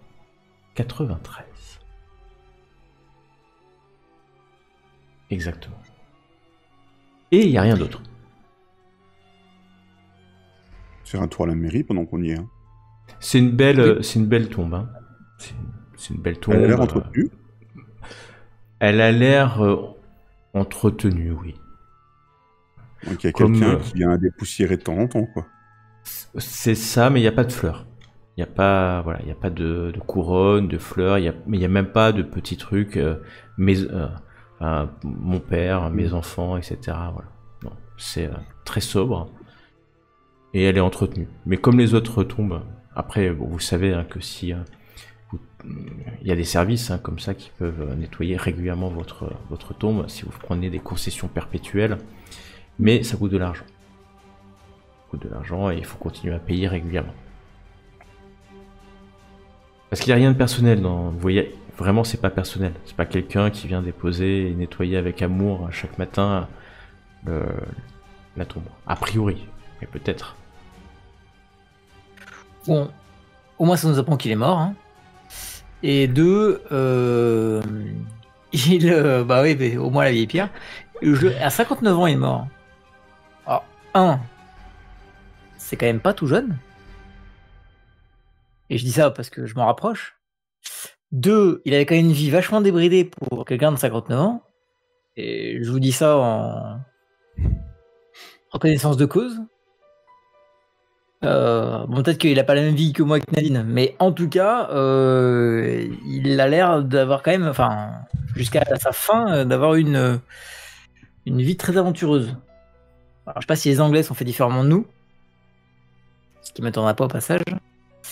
Mais voilà, moi ça m'interroge son âge. Ça m'interroge. En tout cas, il était vigoureux et bien précisé. Il y a un Si on va à gardien la mairie- Pardon? Je me demandais s'il y avait un gardien du cimetière. Non, pas. C'est vraiment un tout petit gardien, un tout petit cimetière. Il n'y a pas de gardien attitré, mais peut-être au niveau de la commune.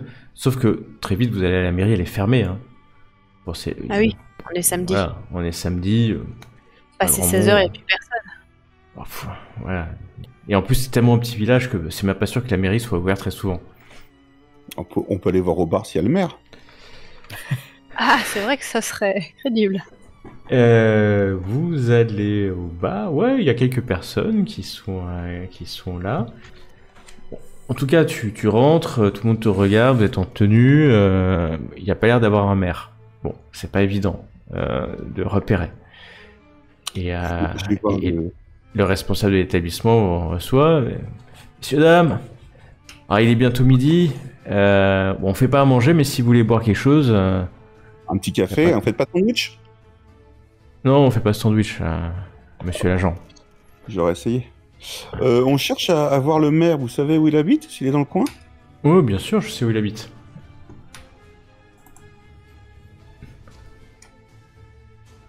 Il y a un café pour moi.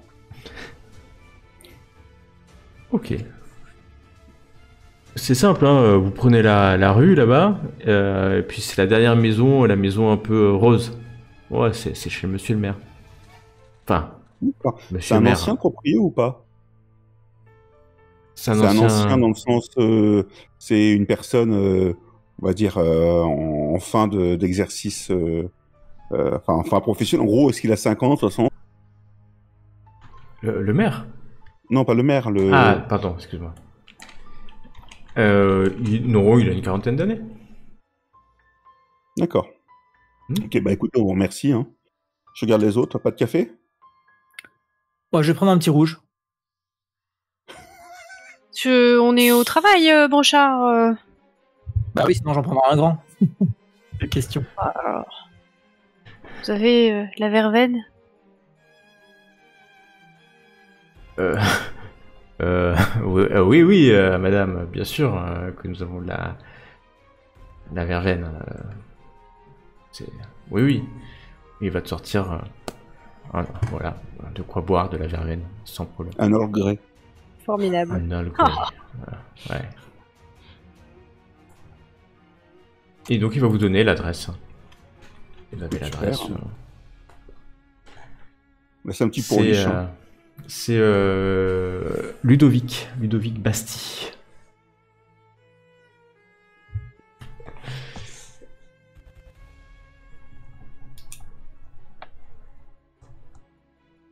Bon, du coup, capitaine, vous voulez aller interroger le maire?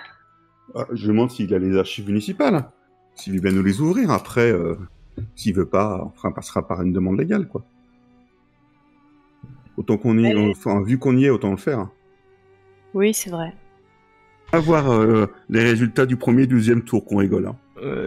Voilà. Vous voulez aller chez le maire? Oui, ben on va toquer. Eh ben vous descendez. Bien sûr, hein, vous allez passer d'ailleurs à côté de la mairie qui est fermée. Allez hop, c'est pour vous la mairie. C'est ça la Une mairie petite de... mérinette. C'est la mairie d'Ardenac. Comme il en existe tant. Voilà. Comme il en existe tant, et vous allez arriver près de la demeure du maire, qui, vous le voyez, parce que carrément il est dans son jardin, en train de faire son jardin, il a une salopette, une chemise un peu de bûcheron, et puis il est en train de faire son jardin avec un petit motoculteur, qui fait un bruit de motoculteur quand vous arrivez, malgré la légère pluie qui tombe. Et puis quand il voit 3 gendarmes s'approcher, il arrête, il saute. Et monsieur le maire Basti s'approche. Et vient, son portail est grand ouvert, c'est une espèce de corps de ferme. Hein, et vous salue de sa main levée. Bah écoute, je vais pour lui serrer la main. Hein. Comme vous, il te serre la main d'une poigne assez vive. C'est certainement quelqu'un qui a fait les vendanges pendant de nombreuses années. Ludovic Basti, maire de Dardenac. Commune, merci, merci capitaine, il regarde tes galons.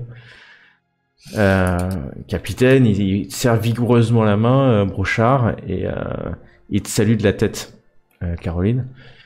Lieutenant, que me vaut cette visite cette belle journée un peu pourrie, hein, d'ailleurs. Bref, tout ça depuis là, les vendanges, ça va pas être très très bon pour les vendanges cette année. Hein. Je vous le dis, moi. Excusez, donc vous venez pourquoi? On vous embête pour une vieille affaire, mais bon, on se dit aussi que vous devez peut-être être plus au courant que n'importe qui ici. Vous savez, dans le cimetière, juste à 2 pas là, à l'église, il y a la tombe d'un homme qui est mort dans les années 90. Oui, certainement. Oui, voilà. Et c'est l'intérêt de savoir qui a payé la concession et qui... je sais de qui vous parlez. Vous parlez de l'anglais. Exactement. Vous aurez bien fait d'être gendarme. Dans les années 90, il y a 20 tombes là-bas. Il n'y en a pas beaucoup. Hein. Et vous venez certainement pas pour... Moi j'étais jeune. J'avais 17 ans à l'époque. Ça fait 20 ans. Je suis un jeune maire. Ça arrive. Et on n'est pas nombreux. Donc personne ne veut le faire en fait. Hein, je vous le dis la vérité. Moi, si quelqu'un d'autre veut être maire, il peut être maire. Hein. Nous, on a un grand respect. Vous savez, on est gendarmes, on est proche des gens et on a un grand respect pour ceux qui travaillent. Hein. Et aujourd'hui, dans les petites villes, c'est les maires, c'est des gens qui ont une activité pleine et entière et en plus qui font ce boulot. En plus, parce que en fait, après, on est 88, hein. Pas non plus. Voilà. Faut régler les petits conflits. Ouais, voilà, c'est à peu près ça. Puis il y a pas vraiment de conflit de voisinage. Et Vous avez l'air un peu pâle, lieutenant. Est-ce que vous voulez un petit remontant? Quelque chose à manger? Je veux Un café? rien manger.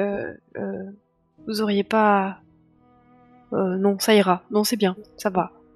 Mais, ça me fait... ça m'embête de vous voir comme ça. Asseyez-vous sur ce banc. Voilà, je vais aller vous chercher un petit remontant. Un petit quelque chose qui va vous requinquer. Et il rentre dans sa maison, tu l'entends bouger des verres, il ressort avec 4 verres et une bouteille de gnôle. Oh la vache, ça va être trop dur. Moi, je vous le dis. Hein. Il sort et il remplit 4 verres, mais ouais, un peu à la volée, vous voyez ce que je veux dire, sans vraiment... On a plus à côté que dans les verres. Voilà, oh, il vise c'est bien la quand même. bonne, ça. Il te donne un verre, alors c'est une petite poire là, que... voilà, c'est pas fait maison parce que j'ai pas le droit, mais ça vient d'un producteur local. Tu m'en diras les nouvelles, juste un peu sur les lèvres si tu ça va te ragaillardir. Et puis oui, Daniel et Alain, il va vous sortir 2 beaux verres. Hein. Il a pas pris des verres agnols, il a pris des verres quoi, à eau, qu'il a remplis. Ouais. Des verres de cantine, quoi. Voilà, des verres de cantine et puis Du Ralex. il goûte. Bon bah à la santé des mères et puis à la santé des gendarmes qui font pas toujours un métier facile. Hein. Au service de la nation. Hop là, oh la vache. Je suis sûr que ça va nous déglinguer. Alors, il te regarde, Caroline. Wow. Ça, c'est... Moi, je trempe juste les lèvres. J'ai vraiment goûté Ouais, de si bonne. Ouais. C'est bon, c'est pas si fort. Daniel, il te regarde hein, dans le blanc des yeux. Moi, j'ai évidemment sifflé ce truc-là. Ouais. Mais je suis quand même attentif à la petite à côté parce que elle déjà était pas bien, machin. Je vois si elle flageole pas ou. Ouais, elle goûte du bout des lèvres. Mais ça te remonte un peu le moral quand même. Un peu de chaleur qui descend dans l'œsophage, Caroline. Mais la hâte. Oh là là là. Ah là, ça, c'est fort quand même. Malgré tout, je vais vous... Il est vraiment fort son machin. Je confirme. Alors Alain, Non, tu le bois sans problème. Caroline, ça descend, tu le haut le cœur, mais Daniel, tu l'as pas anticipé. Tu l'as pas anticipé. Hein. Tu l'as bu, tu t'es dit tiens, et là, ça fait 30 secondes que t'as bu et c'est en train de remonter. Ça remonte, ça remonte. Est-ce que je peux emprunter vos toilettes? Parce que là, Ouais, à l'intérieur, il te regarde et il a un sourire quand même. À gauche en rentrant, dépêche-toi. Il tape sur l'épaule en passant. Ouais. Bon, donc vous me parliez de quoi? Parce que là, c'est bien de... Ah, tu prends des couleurs, lieutenant, ça c'est bien que tu prennes des couleurs. Merci. Du dénommé Sutton. On voulait savoir... Sutton. Ouais, Sutton, ben, il est mort. Moi, j'étais jeune, à 18 ans. Je crois que c'était dans les années 92, 91, 91, 92. 91, je pense. Quelque chose comme ça. Ah, parce que j'étais au lycée. Ah non, donc c'est plus tard, peut-être 93. Ah, bah, 93. Ouais, c'est... Été, ouais, parce que c'était... ça a fait un peu de bruit, parce que il amenait, il y avait beaucoup de gens qui venaient grâce à lui ici, puis qui s'arrêtaient, qui achetaient un peu de légumes. Il était là, ça faisait 3-4 ans, 3-4 ans ou 5 ans peut-être qu'il était là. Et puis, voilà, c'est triste. Moi, on m'a dit qu'il avait une vie triste, qu'il avait des problèmes financiers, de santé, il s'est suicidé. Hein. Et puis, on sait pas, et pourquoi il a voulu se faire enterrer là. Il y a une société, parce que c'est moi qui m'occupe hein, aussi du cimetière.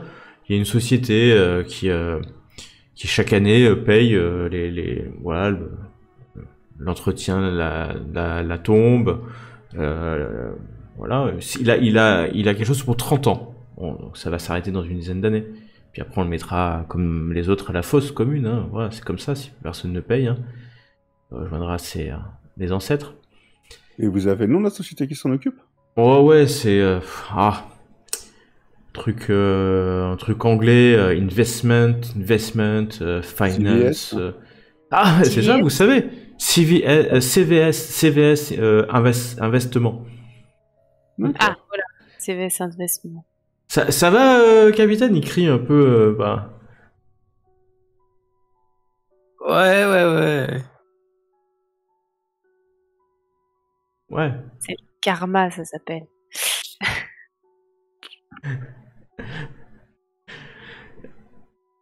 Très bien. Dites, je peux vous poser une question un peu plus personnelle? Ouais, il te regarde, il sourit. Ah ouais, j'ai divorcé, oui. Vous disiez que vous aviez 17 ans à l'époque où cet homme est mort. Ouais. Enfin, je Attendez, crois hein, 16, 17, 18, dans ce... Est-ce qu'une certaine Hélène Lombardi, ça vous dit quelque chose? Elle devrait être à peu près dans vos âges à ce moment-là. Hélène Lombardi? Hélène Lombardi? Oh, ça me dit rien. Mais bon. C'est une chanteuse? Non, pas vraiment. Non, c'est rien, je voulais juste vérifier. Ah. Non, non, non, c'est... moi, à l'époque, j'écoutais des musiques... il n'y avait pas Hélène Lombardi. Hein. En 93, il y avait encore Michael Jackson, par exemple. Ouais. Ça vous intéresse pas, j'ai l'impression, ce que je vous dis sur ma musique, lieutenant, mais voilà. Ah si, c'est passionnant. Ouais. On a entendu quelques petites rumeurs comme quoi Sutton organisait des sauteries monumentales dans son château. Ça vous dit quelque chose? Vous étiez en pleine force de l'âge. Peut-être que vous avez entendu pas parler des rumeurs. Alors, j'étais mineur, j'avais pas le droit d'y aller, mais c'est sûr que de temps en temps on allait un peu mater pour voir ce qui se passait. C'était c'était olé olé quoi. Qu'est-ce qui s'est passé? Bah, les femmes étaient pas très habillées, les hommes pas trop non plus quand même. Enfin voilà, je vais pas vous faire un dessin, vous voyez à peu près. Non, bien sûr. Voilà. Et dans les jardins aussi, bon. Par hasard, est-ce que vous connaissiez certaines personnes qui participaient à ces sauteries? Oh non, c'était que des gens de la ville, de Bordeaux. Il y avait Sutton, puis oh, il y avait des belles femmes. Hein. Ah là là, maintenant j'y pense avec un peu de nostalgie, 20 ans après. Tout ça se mélange un peu dans ma tête. En plus, vous voyez qu'il commence un peu à regarder dans le vide, alors que Daniel revient dans la cour. Ça va, mon chat? J'ai jamais été en meilleure forme que maintenant. Ah ouais, je saurais pas trop vous dire qui était dans ces soirées, mais en tout cas, il y avait de la haute, hein, c'est sûr. Il y avait des grosses voitures hein, devant. Ah, il y avait des voitures, il y avait même des députés maires hein, qui seraient venus, mais... Ah ouais. Oh oui, de Bordeaux, Ouais. Lesquels? Ah bah après, voilà, il faut... Bordeaux, je suis pas de Bordeaux, je suis pas de la ville, mais... Voilà, enfin, député maire, on sait bien de qui on parle. Ah bah oui, on sait de qui on parle. Alors, des maires de Bordeaux, il n'y en a pas 14. Mais non.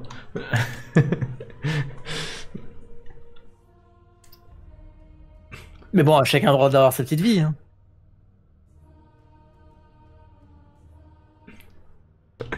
Donc, on ne dit pas qui était le député maire, mais nous le savons tous.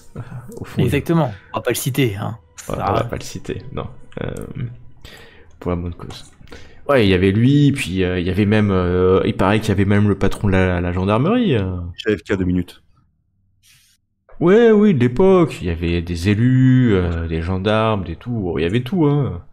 Oh, je dis ça, j'en sais rien. Je regarde Brochard un peu choqué. Moi, j'étais pas dans le coin, hein, j'étais dans le nord à cette époque-là.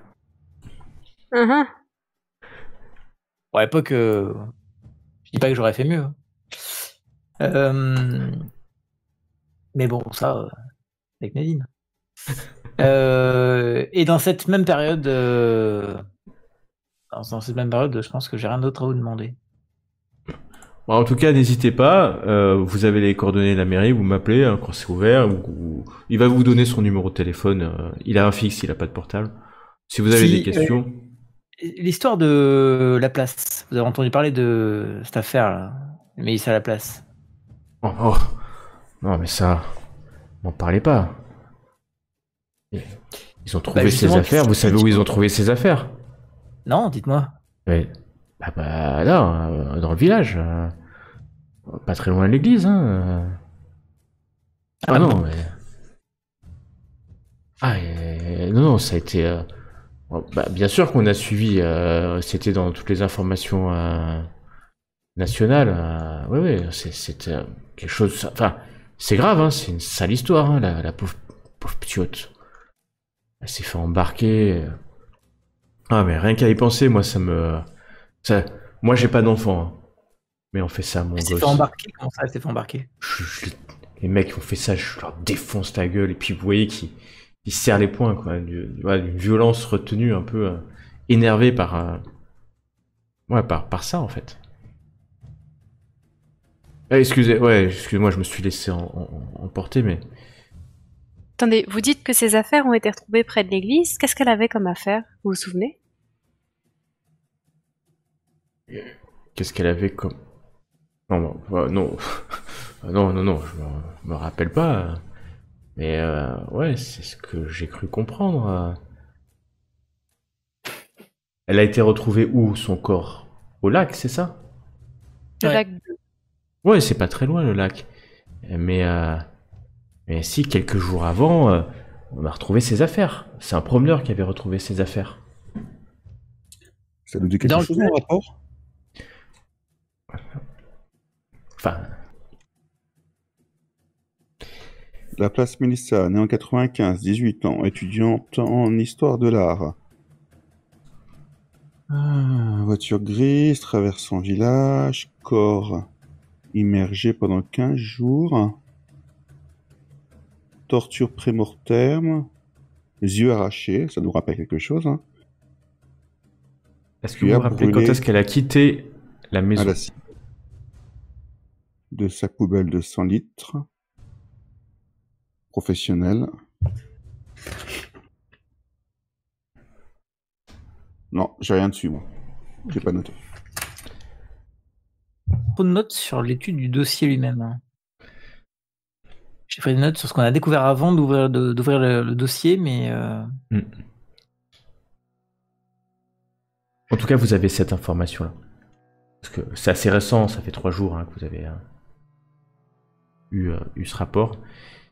Et donc maintenant, voilà, ça vous dit effectivement que on parle, hein, du 23, c'est-à-dire elle a disparu le 18, ça vous le savez.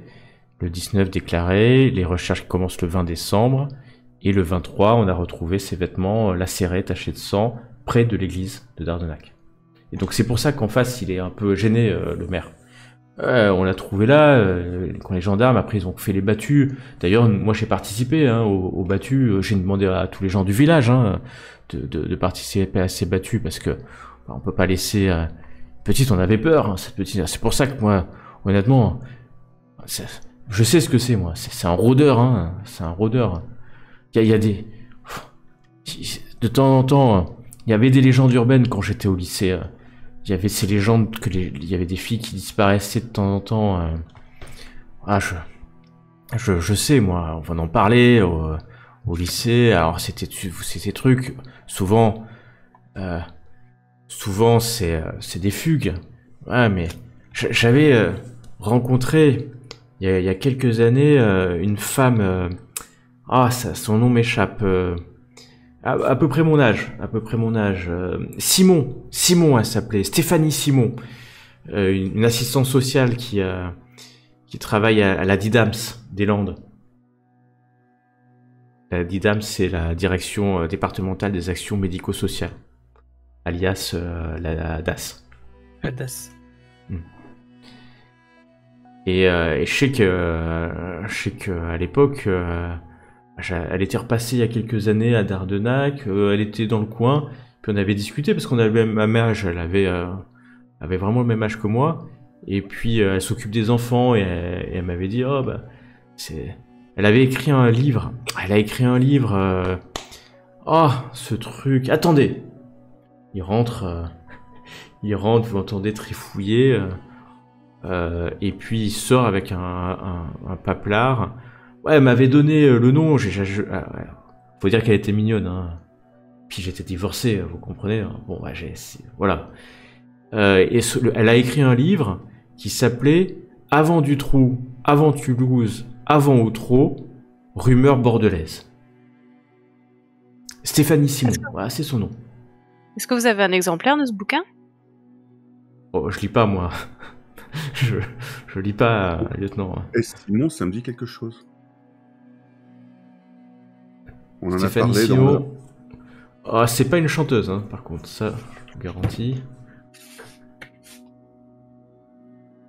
J'ai rien au nom de Simon dans nos recherches. Peut-être que j'ai rêvé, mais il me semble qu'on en a parlé ce soir. Peut-être que j'ai rêvé. Hein. Soir, non, ça me dit rien. J'ai peut-être rêvé. Vous savez où on peut la trouver, cette Stéphanie Simon? Ouais, elle m'avait dit qu'elle travaillait dans une Didams, là, dans les Landes. Ouais, pas très loin, enfin, elle est du coin, c'est pour ça que j'avais... Oh, j'ai peut-être même... Il tourne le papier. Il y a un numéro de téléphone. Oh, c'est bon, ça. Ouais. C'est un numéro fixe. Ouais, elle m'avait donné son numéro si... Oh, si... Oh, je l'ai jamais appelé parce que, après tout, les intellectuels, c'est pas ma tasse de thé. Joss, il y a ton portable qui sonne. Oui, je vais C'est un m'écarter un peu. 0044. Ah, ça doit être... Eh, Simon, mais Ça sonne, ça sonne. Ouais, je fais signe aux deux autres que c'est l'Angleterre qui m'appelle et je m'écarte un peu. Vas-y. Ok. Nos Ouais. collègues anglo-saxons. Tu t'éloignes un peu. Hello. Hello? Allô? Allô? Yes. Les Français parlent aux Français. Caroline. Yes. It's Niels. me. Niels speaking. How are you? I'm fine. I improved my English a bit to speak to you. Ah, sorry to. Je suis désolé de disturb you weekend, but I have great news. L'information pour vous. Ouais. Yes, you know Anna Grant. Anna Grant, you asked me to make some inquiries, to faire des recherches sur elle. Je suis juste en face de chez elle et vous voulez savoir quoi? We needed to identify the lover that she had. La On suite, voulait identifier... la prochaine fois. Ah. Non.